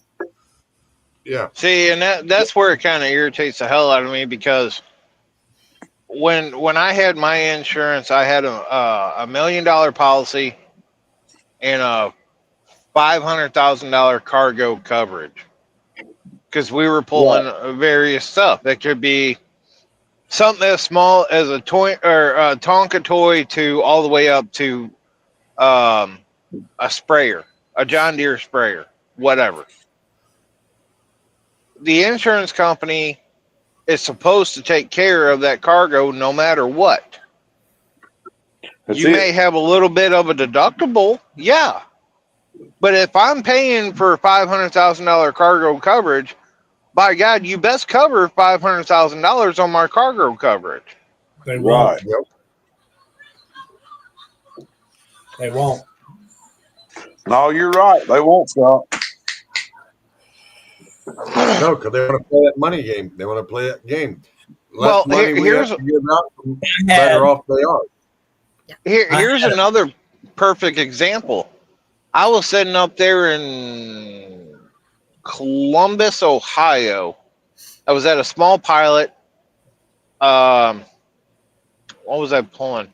I think I was pulling a drive-in. I was on my way back from a Billy Joel concert, and I stopped at a pilot. And on the southwest side of Columbus, Ohio, little rinky-dink pilot pulled in there. I've been shut down for about 4 or 5 hours. I was getting ready to take a nap so I could run the next morning. And next thing you know, I got hit in one of the side fairings of the truck. Uh-huh. And the guy was already on the verge of losing his insurance because he already had a couple incidents before. Oh, my. And it was from Progressive. It took us forever just for them to pay out to have this truck fixed. Yeah, they don't get in no hurry at all. No, they don't like to pay out, but they love to take your money because Yeah, and then they don't want to pay anything out. No, and Well, then they here's want to the thing. prolong it to see if they prolong it out so long, then they're hoping, well, we wait so long, they'll forget about it, or they'll sit there and just say, all right, fine, we'll just take it and be done with it. And that's I'll what tell they're you, hoping for. I'll tell you how good Progressive is to a certain extent. Now, if you are covered by them, the certain things that they do is great. But if you're trying to collect money from them, it's a hassle. When me and my wife started up our trucking company, we started out as a hot shot company. So I had a 1-ton dually and a 35-foot gooseneck on the insurance and all that stuff. That's what I started out in. And I was in Phoenix, Arizona. I pulled over into a Flying J for the night because I was running out to California or Las Vegas, Nevada to deliver a pickup truck. And I started backing up. Well, there was a guy, a foreigner, that was too busy on the damn phone, didn't speak a lick of English at all. And here I am backing up. I got my hazards on. He gets right on my ass and blows the horn. And then I automatically hit the damn brakes. And then I had 2 nubs off the trailer for the ramps that went into his bumper. I might have been going a half a mile an hour, if that. He tried to sue my insurance company for $750,000. And at that time, I had Progressive. I was paying $1,000 a month. And they worked their asses off, and they fixed his truck, and that's all he got. Man. So I will give him props for that. He got, I think it was like $7,000 altogether because of body work and all that, because he was in a Freightliner with a 3-piece, 4-piece bumper, whatever. But he tried to get the insurance company for $750,000. He was claiming neck problems. He was claiming back problems. He racked up $35,000 in medical bills. And the only thing that saved my ass was that they wanted to see his prior history, medical history for the last 20 years. He didn't want to show it because he already had those problems. And that was the only thing that saved my ass. He was trying to get him a check for life. Yes, he was. Him and his son were from Mexico. Not New Mexico, but Mexico. No. They were trying to live the good life over there. We get some of those here, don't we, Rachel? Yes, more than you would think. And they're awful. Like I said, they're probably great, you know, if you have insurance through them, but trying to collect from them is awful. Oh, yeah. It's a nightmare. They've had me to redo my invoices in certain ways after they tell me to do them one way. Then I have to turn around and do them a certain way. And I'm like, look, I have to keep redoing this, and I'm going to start charging because that's taking time out from me from doing other things that I need to do. Yeah. I'll tell you a good insurance company that I've dealt with on my own behalf is we talked about it the other day, Rachel, at the Hartford Insurance. Yeah. I just had bought my T270 Kenworth rollback, and I'd had it maybe 3 months, and this guy come up the wrong side of the road, and he T-boned me in the passenger side right in the fuel tank. Messed the fuel tank up, shifted the cab, busted the transmission bushings. He done quite a bit of damage to the truck. We took it to Worldwide Equipment because of Kenworth. I wanted it fixed at a Kenworth dealer. And they did make them go over the truck with a fine-tooth comb and make sure, you know, they checked every detail. But at the end of the day, they paid me for my damages. They had us to send them copies of invoices of what we was making per month. And they paid me for my downtime.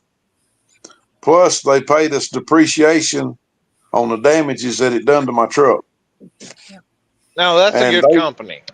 Yeah, they didn't question us. It was their guy was at fault, and they had us to send them pictures of my truck, and it had to go. They had to outsource the body work, of course. You know where it shifted the cab and caused the cab to start leaking around the back glass. Yeah. We didn't know that till after I got my truck back from Worldwide Equipment, so they had me take it to a body shop that was certified. We took it to the body shop that was certified. It stayed there a week, and they had us to figure what that truck would have made for that week, and they backed up and paid us for that week of it being down also, plus paid the body shop whatever I don't even know what they charged, but whatever they charged to fix the cab where it shifted the back of it and it would leak water around the back glass. They fixed it all, and no questions asked. And it's the Hartford Insurance Company, who that is. Yeah. I know back in the day we used to carry Hartford livestock insurance when we was on our cargo for our livestock. And if you wrecked if you had a calf die on a trip from here to Kansas, they'd pay for the calf. But if you turned the truck over and it only killed 2 or 3 or 5 or ever how many, they paid the whole load. They didn't question it, but they got what was left of the live cattle. They had trucks come pick them up, but they bought them and paid for them. And that's a good company to deal with. Yeah, they were great. They were really great. We don't get That's to a deal good with them company too to often. deal with. You know, State Farm's pretty good on our end, on the towing end of it. If we have to collect from them, Geico's we've got. depends. Go ahead, Rachel. Go I ahead. say Geico, it depends on them. It just sometimes they're okay and sometimes they're nitpicky. Yeah. Well, it depends on your adjuster you deal with, but you know, and then Allstate's decent. Geico's, I don't mind Geico at all, and Erie's the greatest when it comes to paying their bill. They'll send an adjuster here to look at a wreck. He'll go in the office and get Rachel to give him a copy of the bill. He don't even take a copy of it. He'll take a picture of it, and within 24 hours, either IAA or Copart's calling us, going to bring us a check and pick the wreck up. Yeah, they're great to work with. Lefty's went to sleep on us, y'all. I hear him snoring. he's trying to get in touch with his OnlyFans. Oh, is that what it is? We can't hear you, Spud. We can't hear you, pal. You've left us, Lefty. Hey, leave my $20 alone. My $20 off my socks. Leave me alone. Is that all you you're do, only $20? Look, Charles, your only subscriber is Scott.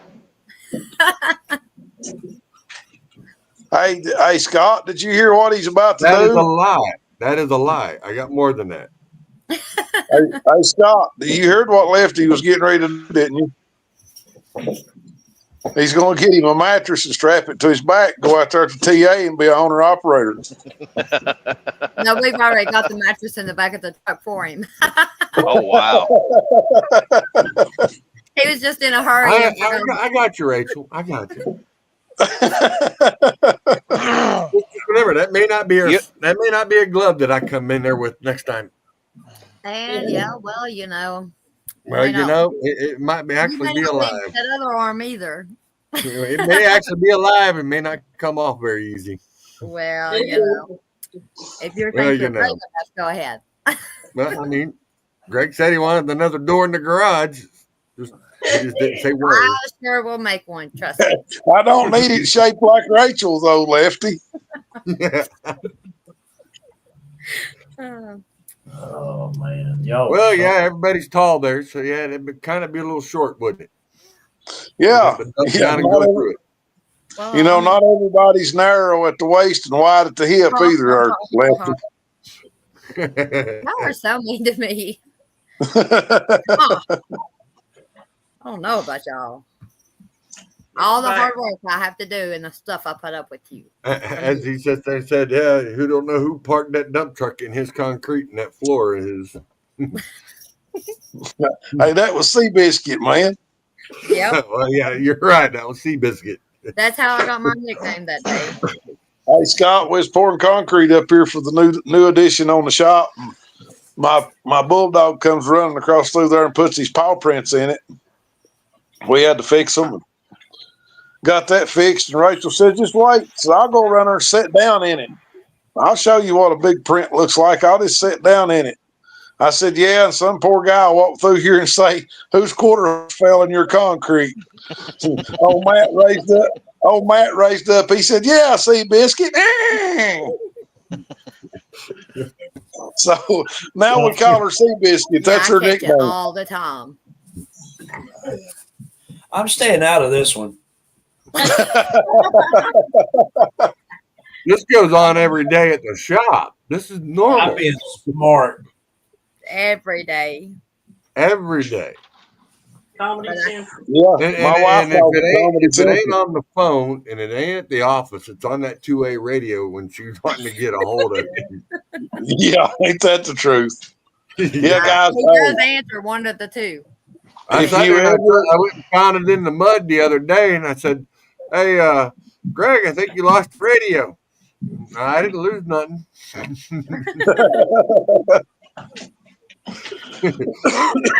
I'll find him. I'll track him down. He can't go forever.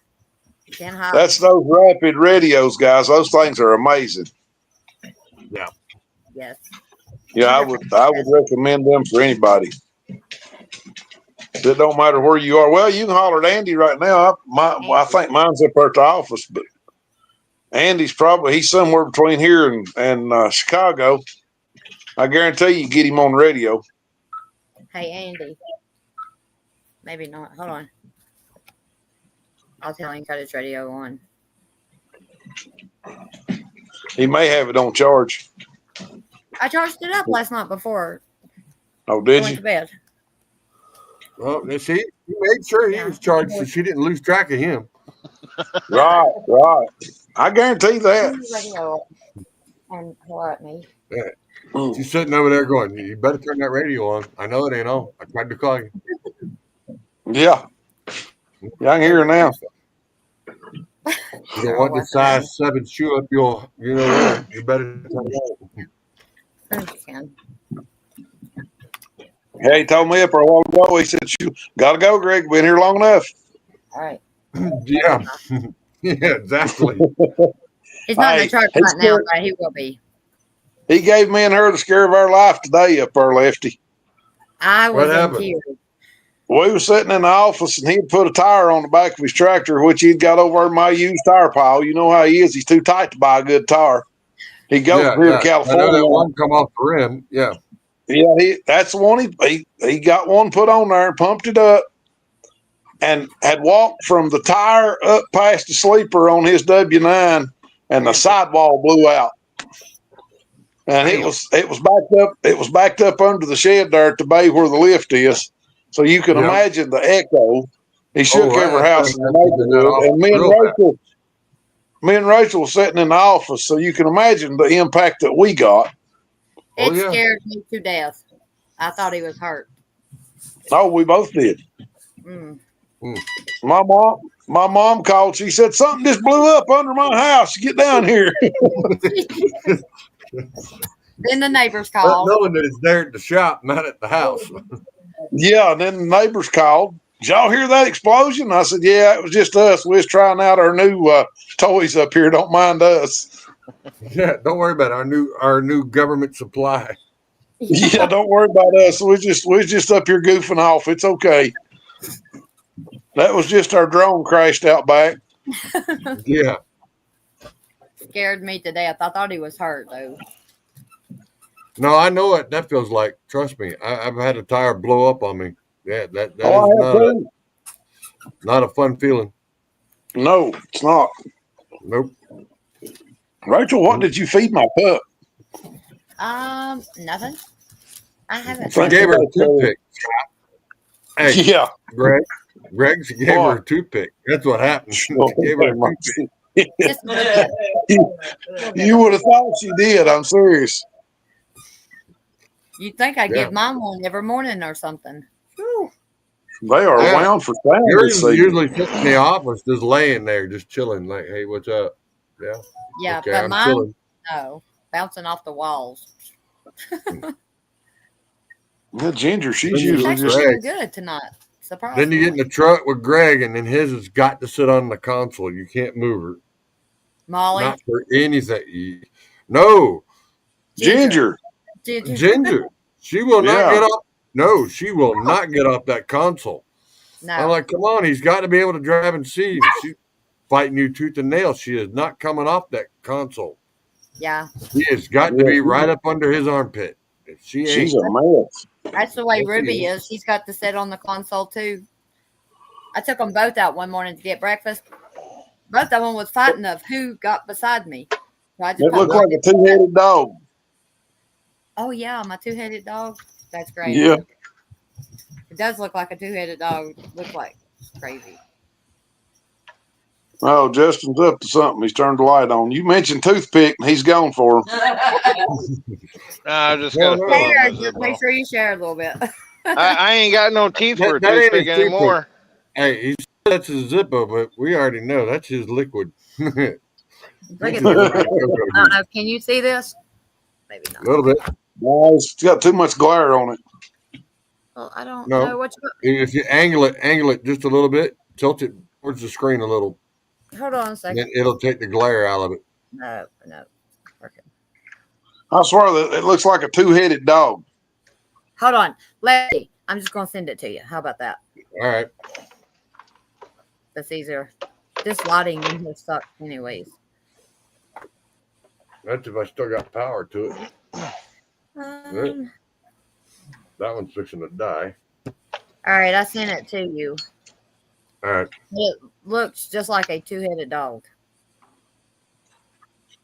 While they're doing that, Justin, Scott, I traded for a 2000 International with a 60 Series Detroit. The guy said the fuel was bleeding back on it. I see you shaking your head no there, Scott. At Anyway, least it's got a 60 series in it. yeah, it's 60 Series. It's a good one.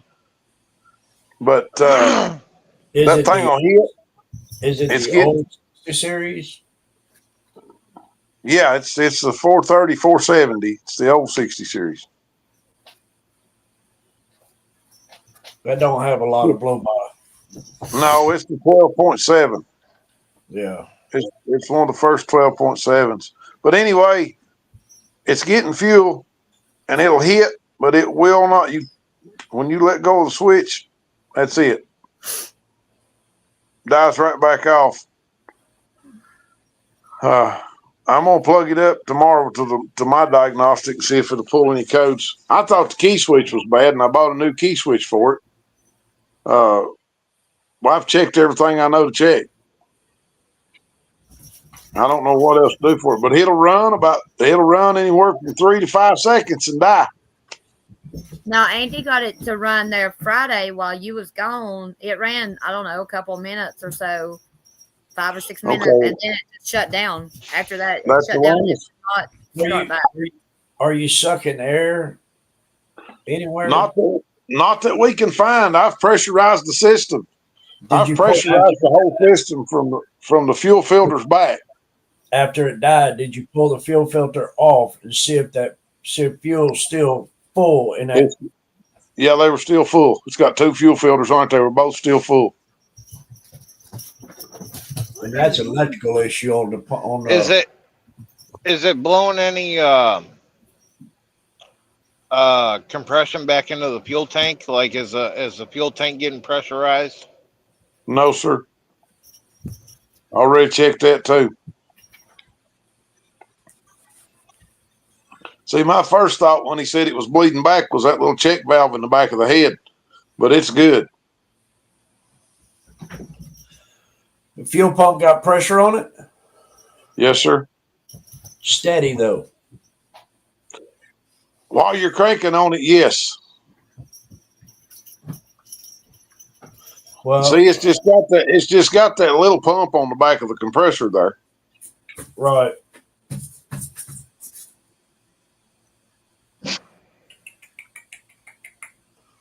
I thought it might have been the low idle sensor, but it's not that either. Both fuel Like it filters could are be full. Yes, sir. Both fuel filters are full. I first thought. Check the kill switch on the back of the pump. Yeah, I never thought about that. Kill switch on the back of the pump may be bad. Yep. Check the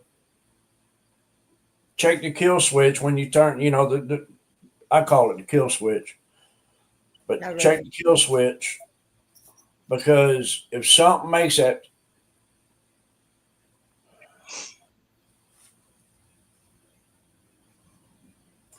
It's got to be electrical.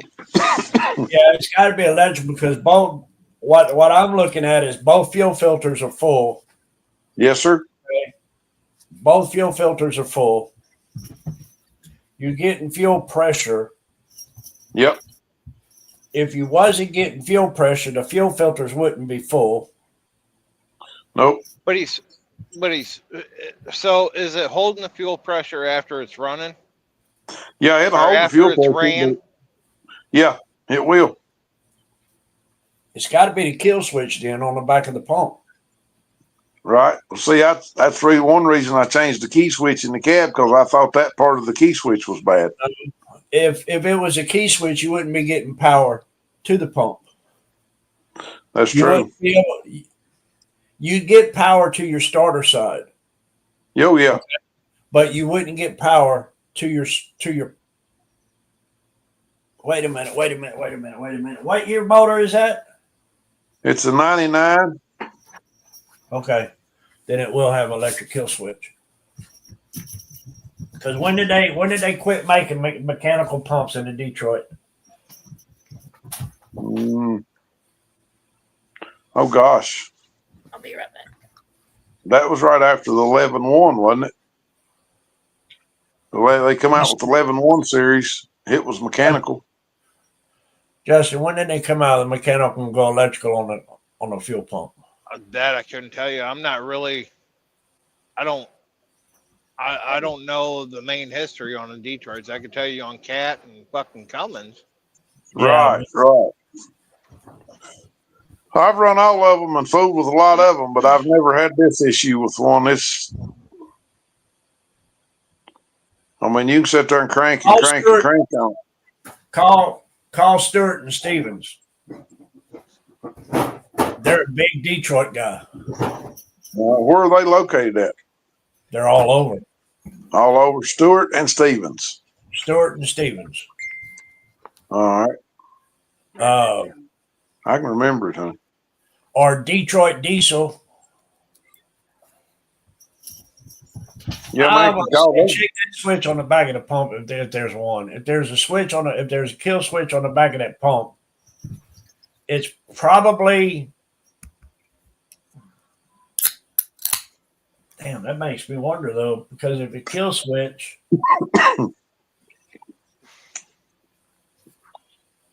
Well, see, you got two idle sensors. You got a low idle and a high idle. The low idle was not fully plugged up the other day. I plugged it up, but that didn't change anything. So it was making connection anyway. Let's see here. And you said that's a 60 series, 12.7 liter.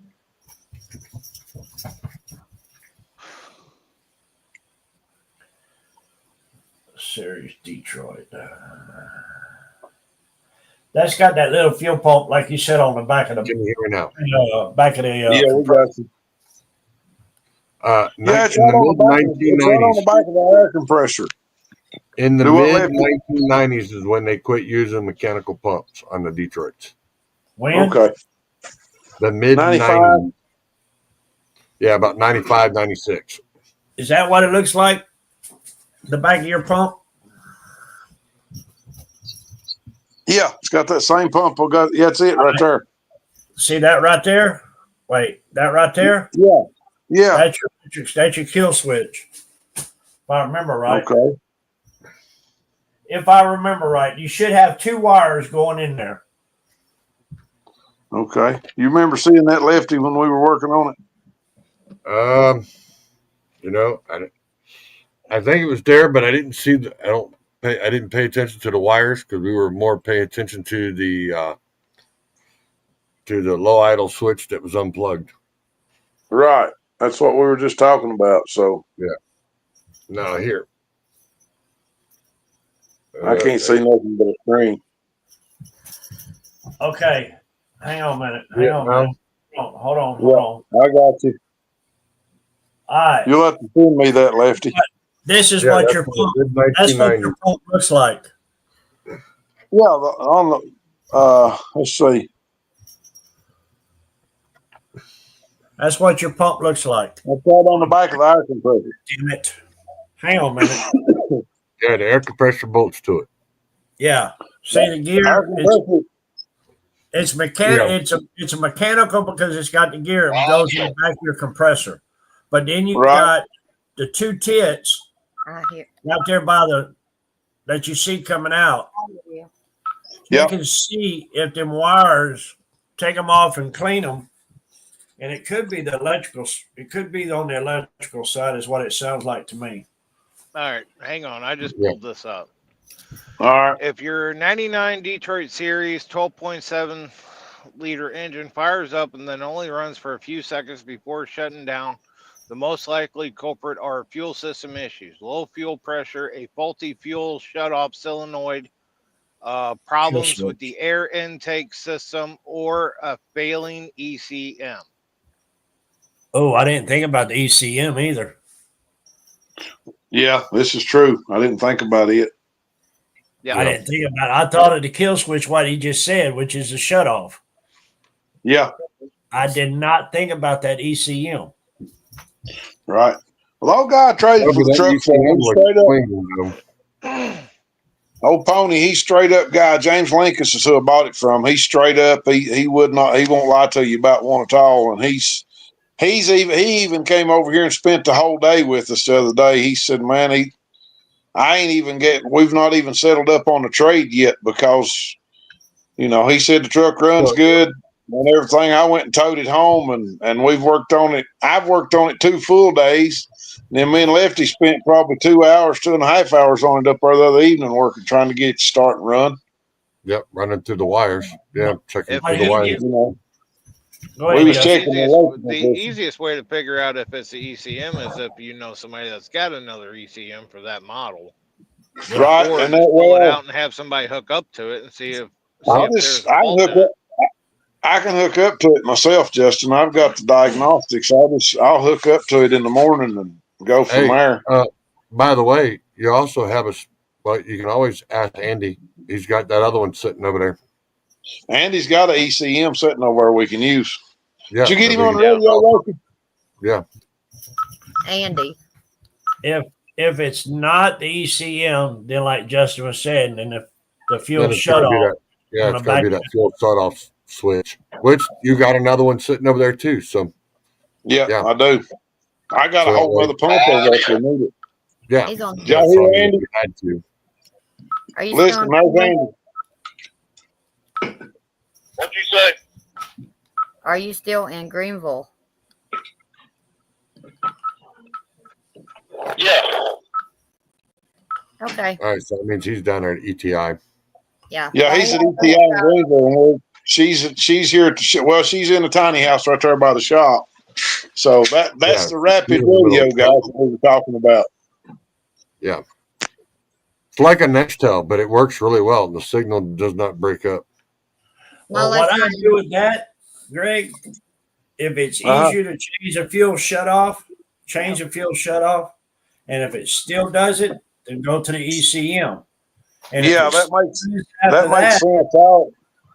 that fuel shutoff is right there. I mean, it's real easy to get to. But see, here's one thing we didn't, Greg, while we were looking at it. We don't know if they've actually pulled that loose and it be out of time. It wouldn't fire if it was out of time. It would fire. It would fire, but it won't. It will not give it the fuel supply at the right time. Also, it would pop back through the intake, Lefty. Detroit will pop back through the intake if it's out of time. A couple times there when we were trying to start it, but I don't know if You know what I mean? It could be, it could not. I mean, it could be off one tooth. No, it would do that. It'd pop back through the exhaust if it was a timing. It would pop back every time. The It pop would be- back it would- you heard.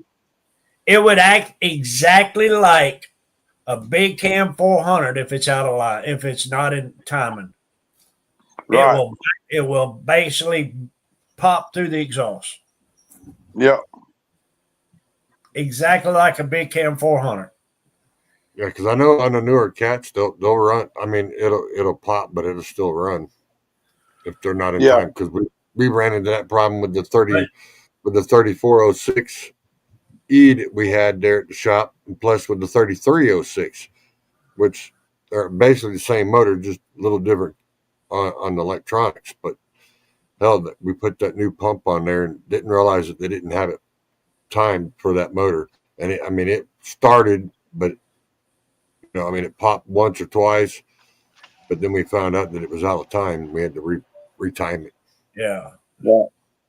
If he got it cranked up and it died after a few seconds, if it was out of time, it would pop. But Justin's right. It's either the ECM or the kill switch. Yeah, it's got to be one of the two. Yeah. Because it was Pony said it was running fine. It hadn't been cranked in a couple of months when I traded for it, and I know him well enough. I didn't even bother trying to start it. I just took the Mac up there and hooked to it and brought it home. Yeah, and we put it in the shop. That'd be the first thing I do is check the wiring on that shut-off switch, though.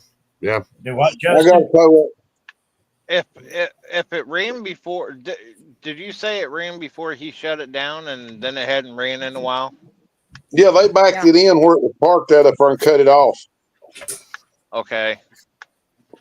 Honestly, I would probably change out that fuel shutoff solenoid first, because even with it sitting there, that would be most likely the piece to go out before the ECM. Yep. Yeah, they'll go out setting. Yeah. Which the ECMs are so air and water tight, right, that I don't even think condensation can get in one of those. This is true. So I would probably. The only trouble that I've ever had on the ECM on Detroit is the plug get loose on it from an oil leak or something, and you just have to take it loose and clean it and put it back. I run that 93 Kenworth I had for, $1,200,000 and never had a minute's trouble out of that engine. Big brother he had a Western Star with the same engine I got, 99 model, and the only thing he ever done to that truck in 1,000,000 miles was put a water pump on it. They're just the computers on them are sealed so tight you're not going to get no water or anything in it. No. Yeah, I would probably change out that fuel shutoff solenoid and then go from there, or at least pull it out and see what it looks like. Right. And I'm sure Andy's got one because he's got a field full of those. Because that's a plunger. That's a plunger style on those Detroits, ain't it? Yeah. Some of them are. Most of them are. Yeah. Yeah. About so 90%. with it, well, and here's my thing, because with it being shut off for so long, if it's a plunger style, then that spring on the inside has been decompressed for so long. Mm-hmm. So when you go to fire it up, when you're firing it up, it's building a shit ton of pressure. And then after it's running, it's not building that same amount of pressure. And now it's just like, oh, well, I'm done now. We'll just go ahead and shut down. Sounds like Rachel. I'm gonna leave that one alone. But you're exactly right, Justin. That could be very well it. That plunger but the spring could have just got weak. And another thing, it's a possibility that it's stuck. Yeah. Yeah. It can be opening up so far. Yeah, it can be closing so far. And then next thing you know, it's just once it starts losing pressure, that's when it dies. Yeah. Find out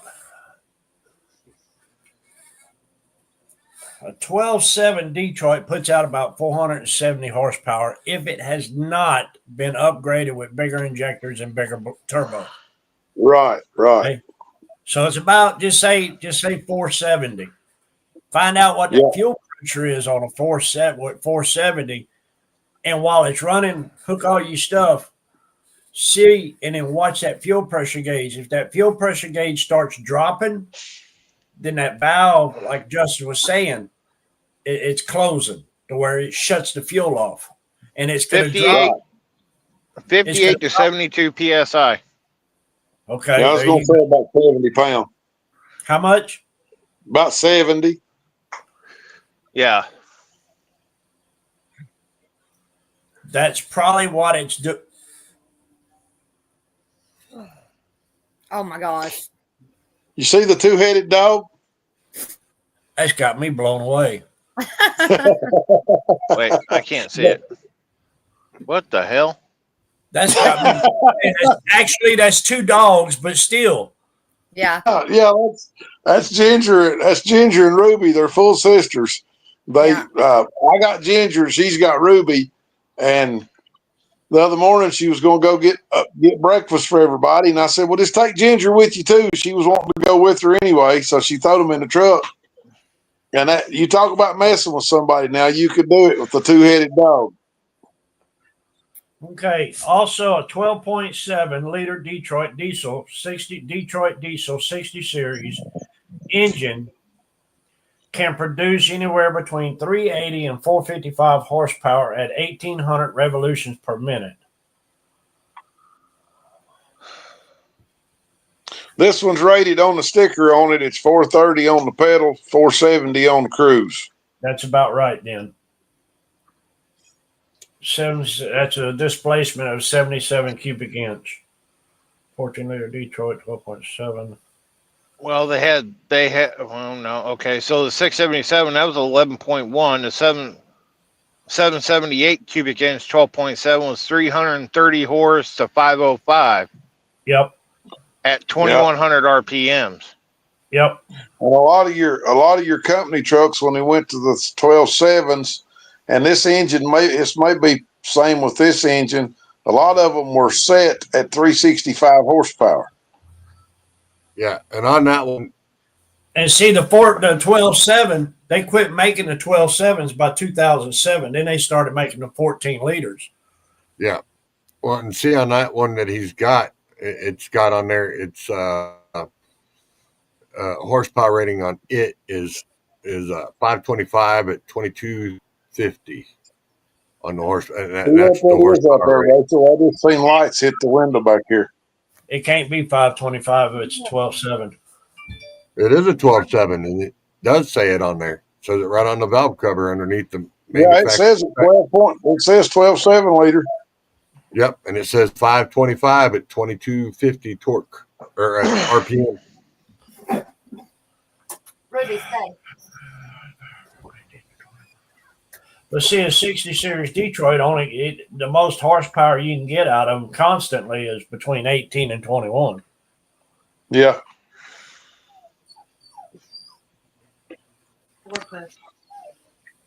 But yeah, that would be the first thing, like Justin said. I'd go ahead and check that plunger. Check that fuel. Yeah, I'll check that fuel solenoid first. Yep. That's exactly what I'd do. And then I'd be praying, hoping ain't the ECM. Yeah, me too. Of course, if it is ECM, we've got one. That ain't no big deal for us here. But also check from the wires at the back of that pump all the way to where they go, and make sure, since that truck's been sitting, no squirrels got up in there and nobody ate the wires. Right. I got you. Hey, Scott, just to make you feel better, we upgraded your little ride for you just a little bit.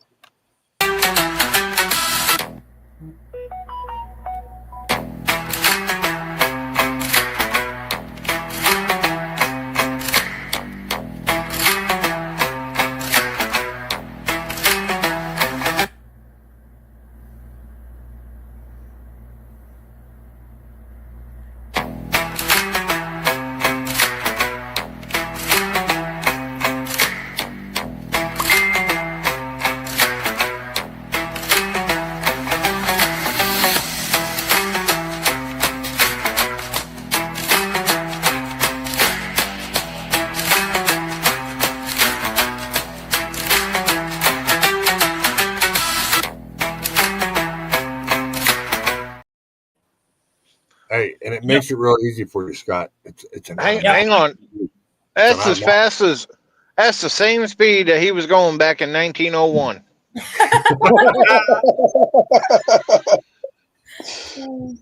Oh, I thought it was 1890 there a while ago, Justin. Same thing. Little column A, little column B. I mean, you got to give the old man a little bit of leeway. Oh, okay. Yeah. Whatever. Hey, Justin, I got an old man that works for me up here. He'll be 81 in April. Oh, wow. And I tell you what, these old guys, man, you might listen to 30 minutes worth of conversation. You can pick those gold nuggets out of what us old farts say, dude. They gonna be a gold nugget or two there that you're gonna say, "Hey, that made sense." That's only because from his wife. Dave will come up with I don't know how many wild ideas, and out of all those wild ideas, you'll get one or two that really work. We call him Papa Smurf. Rachel calls him Papa Dave. But I've seen him. I've seen him reach down and pick the. I've seen him reach down and pick the nose cone for a 450C dozer up by himself and set it in place. Hasn't he, Rachel? Yes, he has. She ain't. Oh, I thought you wasn't listening to me for a minute. See, I seen him. That's nothing out of the ordinary, Justin. I can text you and listen. No, it's just when you call, I just hit that FU button. Yeah, hey Justin, when I call, if I call the shop phone or whatever, she hits the FU button. Oh, it's just Paul. He's okay. He don't need anything. He's not important. That sounds like my wife. But by God, when she calls me, I better answer. No. When Greg calls, this is exactly what she says when she calls before she answers the phone. A bullshit. A bullshit. A bullshit. A bullshit. What? A bullshit. A bullshit. A bullshit. A bullshit.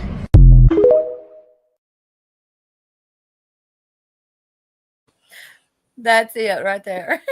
Oh gosh, you nailed it, Lefty. You nailed it. Did y'all see I changed her name? Boss lady. Boss lady. Yeah, hey, I see that, man. You like that? That's what I say when he calls. I'm like, oh shit. Hey, I walked into the office the other day. Sitting there in the office too. You know. That's what I was getting ready to say. I walked into the office up there the other day, Scott, and there sits a big sign on my desk that she's ordered offline. Had it custom made. Says Asshole's Garage. And the other one says that she's what? Shit show supervisor? Yeah. No. It says I'm the captain of the. Yeah, you're the captain of the ship. She's the captain of this shipwreck. That's what it is. Move from stage. And then which one? I ordered a couple more. I don't remember what all they say. But you got the best sign ever, Paul. The one that was really? The one that I had customized with the truck on it. Oh yeah, she had me one made, guys, with it's a picture of an old 59 or 60 model Ford with a 850 Homes on it. Somebody done it with a plasma torch And then in the bottom of it, it's got our shop name engraved in it, Jacob's Garage. It's a big round sign, man. It's super nice. It was a little bit of a late Christmas present, but that's what she got me for Christmas.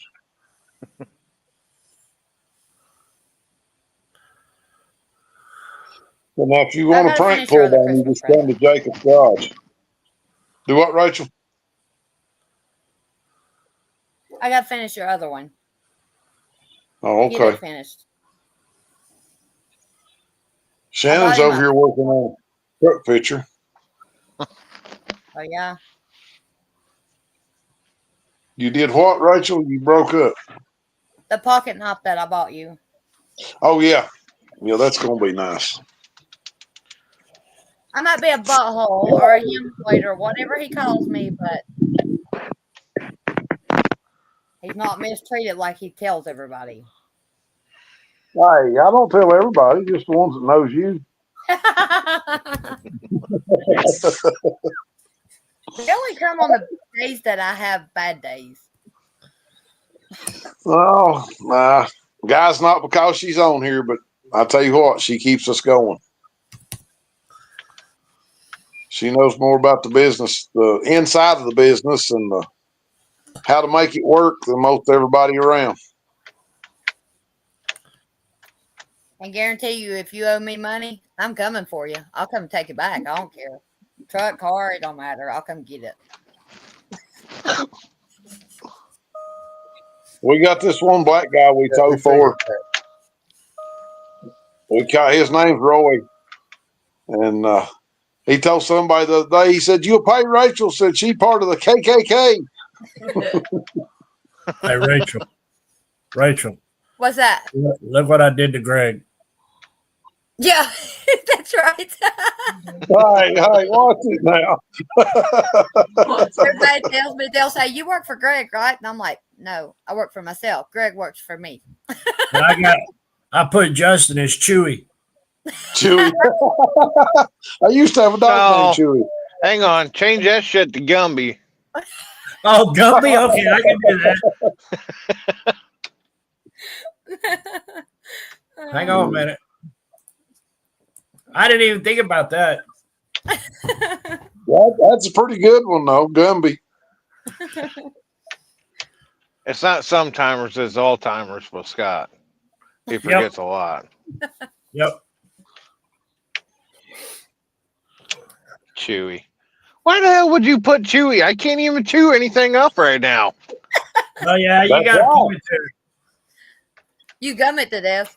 I don't even get to do that. I got to. Oh, wait, I'm going to leave. You know what? I'm going to leave that one alone. I can go. I got to tongue punch it. Hey, Scott, don't open that door. Rachel will run through it wide open.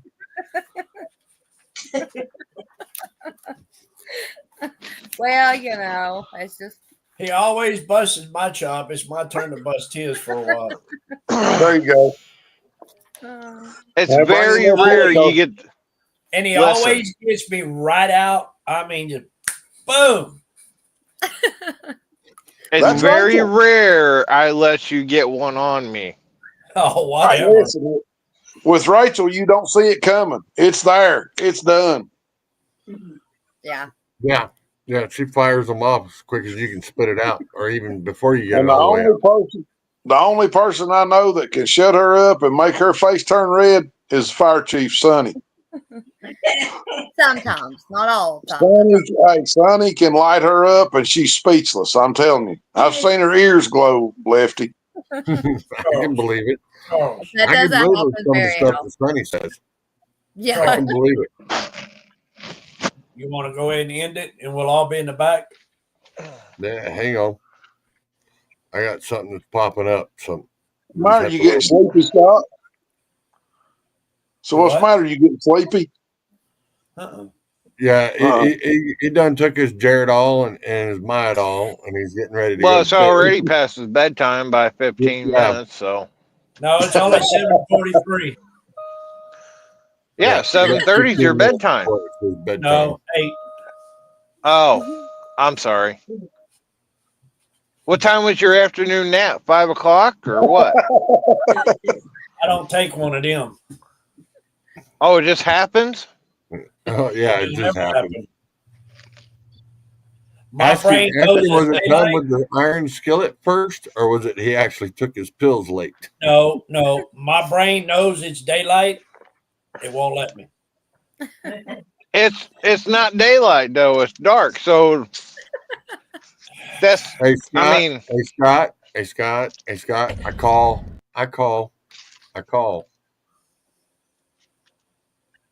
he calls what? I call. A bullshit. A bullshit. A bullshit. A bullshit. Love it. That's right. Yeah, you called it. Call it, Scott. I call it. He probably takes his afternoon nap with that kid. Oh, give me a grandson. You can come here and lay with Grandpa. We'll go both take a nap. Here's Justin at his finest days. Truck drivers don't talk about how hard it is to walk out the front door, knowing it could be weeks before we see our families again, or how we promise our kids we'll be back when we know there's a chance that we may not. Calling up an old friend to talk about old times, but all they want to talk about is last weekend when you were 1,000 miles. It doesn't show, but I ripped my pants before that video.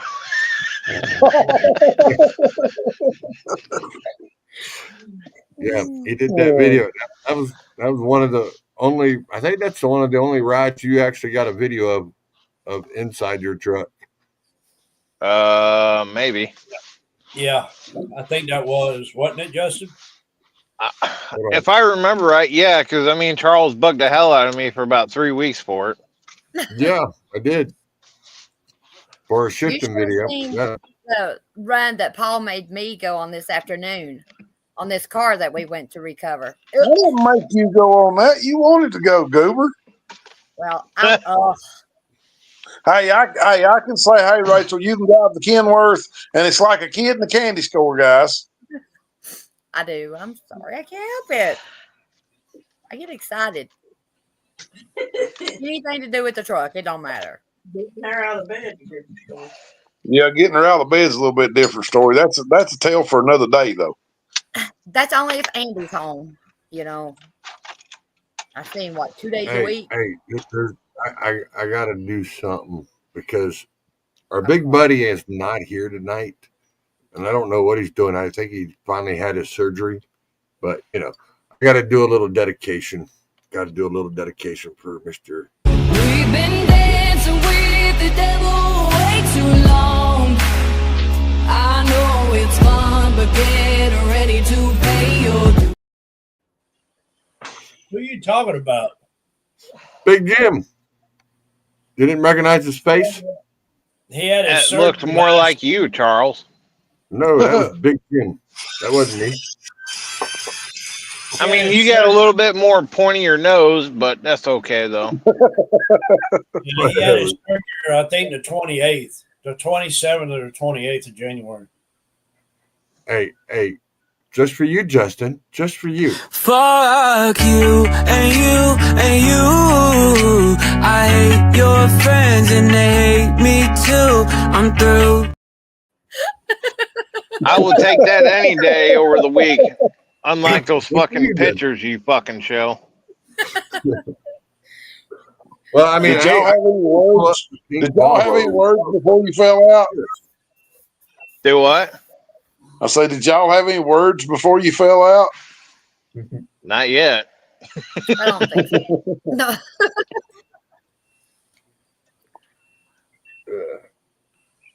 Now look, now that I said something about a picture, he's looking for a picture now. That's right. I know what he's doing. I know exactly what he's doing, and I know what picture he's getting. Oh, Lord. Charles, I've forbidden you.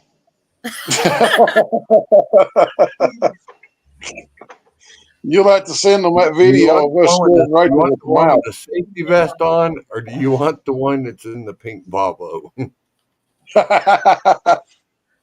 I'd rather take the pink Volvo than the white Freightliner that says Swift on the side of it. I'd be on your side there. That's the Yeah, one I wouldn't want to be. not me. Do what? I said that's the one Lunchbox did, not me. I know. He did the pink Volvo too. Charles, look at your messenger on your phone. Yeah, I seen it. Okay. You know, you can pull them up too, you know. What's up, little Charles. wild man? Look who popped in. What's up, baby girl? There's my daughter. There's my daughter. What's up, baby girl? Need to holler at you when you have time. Okay. We'll do. We'll do. We can do that. I know it's been a while. Ain't talked to you in God who knows how long. But yeah, definitely. Definitely.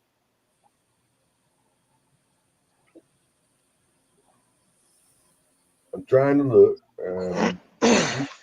Gregory, y'all are not showing no pictures. Y'all got some horrible pictures of me. Oh, now, Rachel. I'm just glad you ain't got the ones Travis sent. Oh, but I do. Don't. That was my first rollback trip. Me and him took together. Oh, those were some good poses too. If we'd have had a pole to stick up, you'd have thought you was getting ready to paint.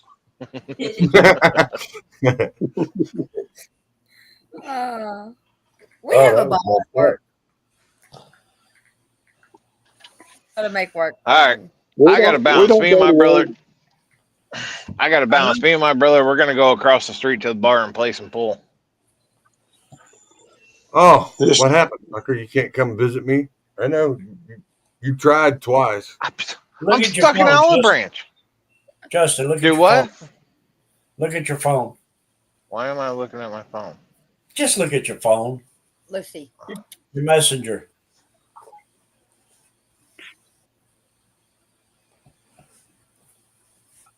Hang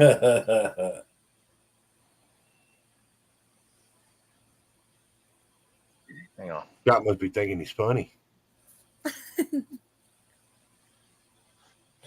What does he mean by that, I wonder?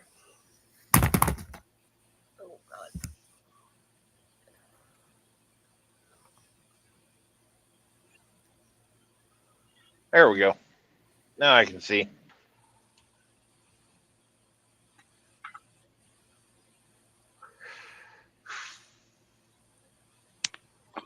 Damn, I turned it on the damn motion. You're sideways again. He's always looking sideways. He's always sideways. Yeah, well, he's literally sideways. I ain't never been right. No. If they ever accused you being right, I'd have to defend your honor and say you're lying, guys. You're Yeah, lying. me too. Hey, Scott, you'll have to look us up there on Facebook. It's just Jacob's Garage. Got a picture of me standing beside a little old record truck. We need to update some pictures on there. Yeah, you too, Justin. Look us up there on Facebook. It's just, like I said, Jacob's Garage, and a picture of me standing beside a little international record that we built here a few years ago. Okay. Yeah, I'll do that.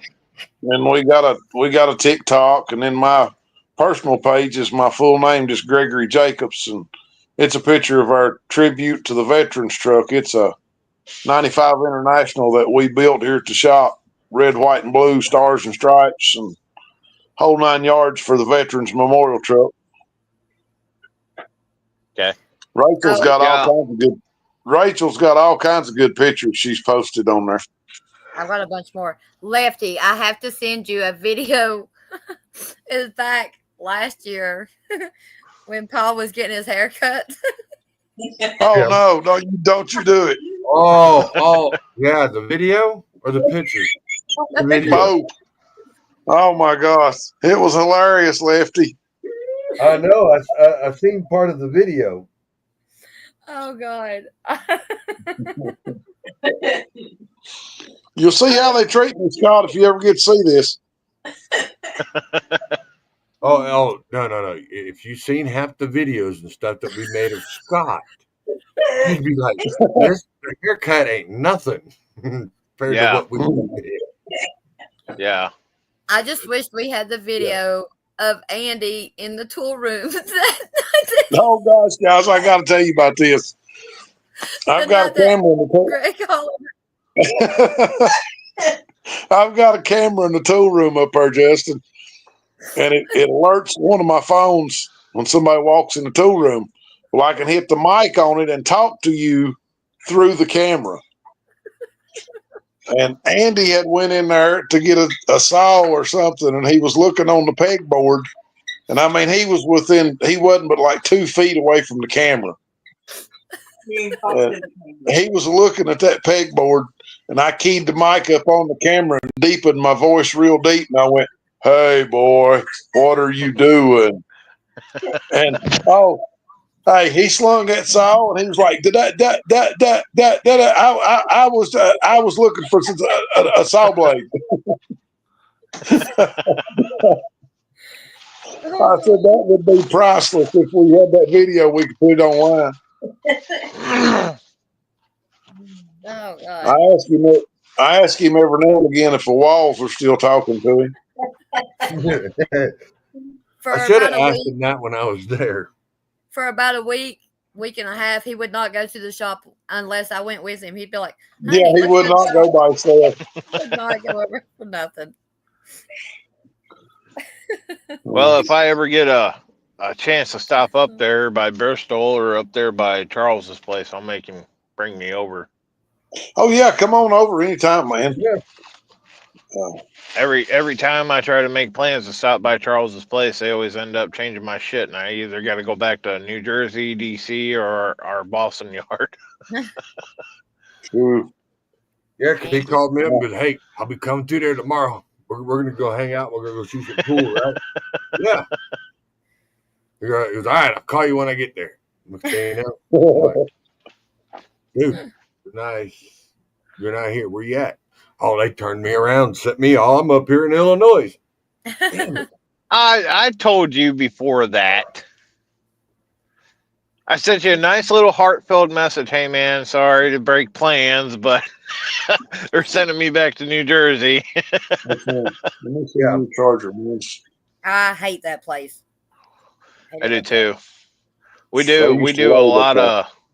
We got a yard out of Springfield, New Jersey. We pull a lot of stuff out of there for like New York City, all the way over to Wisconsin, Where's New York State. Chicago. Let's see. My old man drives to Chicago a lot. I go to Chicago a lot. I hate Chicago. Yeah. That's where Andy's going. He goes there, and where's the other location? Paul? Kenosha, Wisconsin. That's where he reloads at. Yeah. We do a couple events up there in Wisconsin, like the festival, and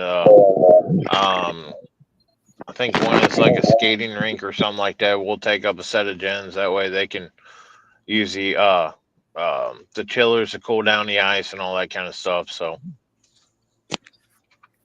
yeah, he hauls a lot of mail. Andy does. Yeah.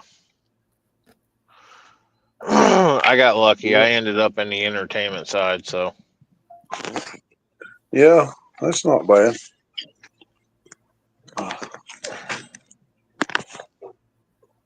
As usual, I'm having phone charger trouble again, guys.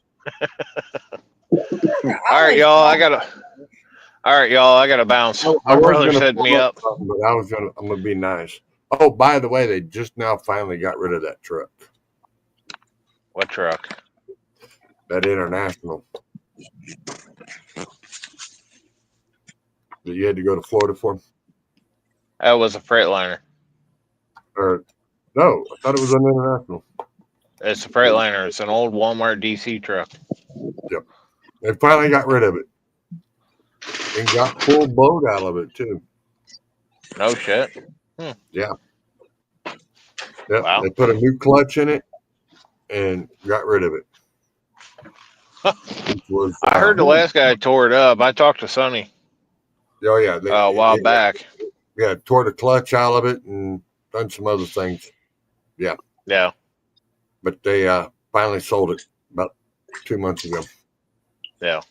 But they got full price back out of it, so they didn't lose anything. Oh, that's a plus. Yeah. So, all right, I'm out. Good I'll to talk meet to you, y'all later. Get up here first, man. Yeah. Look. Next time I come up, what, Charles? See what happened? Damn Jared all kicked in. He's over there asleep. I was getting ready to say, Scott's out of it. He looks like he's talking, but he's talking in his sleep. Yeah. He's drooling. Yeah. That's right. Yep. Scratch that baldness. Yeah, scratch that head. Where you're at. You're on live. All right. Well, since Justin's leaving, we'll all stay here, and then we'll go ahead and cut this out. I'll play that last video. And we'll call it a night, y'all. We will see you out here in the podcast land. We will see you all probably Monday or Tuesday, because I got some stuff that I need to be bringing up and posting. So, on that note, everybody have a wonderful night. Truck drivers don't talk about how hard it is to walk out the front door, knowing it could be weeks before we see our families again, or how we promise our kids we'll be back when we know there's a chance that we may not. Calling up an old friend to talk about old times, but all they want to talk about is last weekend when you were 1,000 miles away. Working a long 14-hour day, backing in and shutting down. Open up social media just to see family and friends gathering. Makes you feel like life could go on without you. These are the burdens that we bury.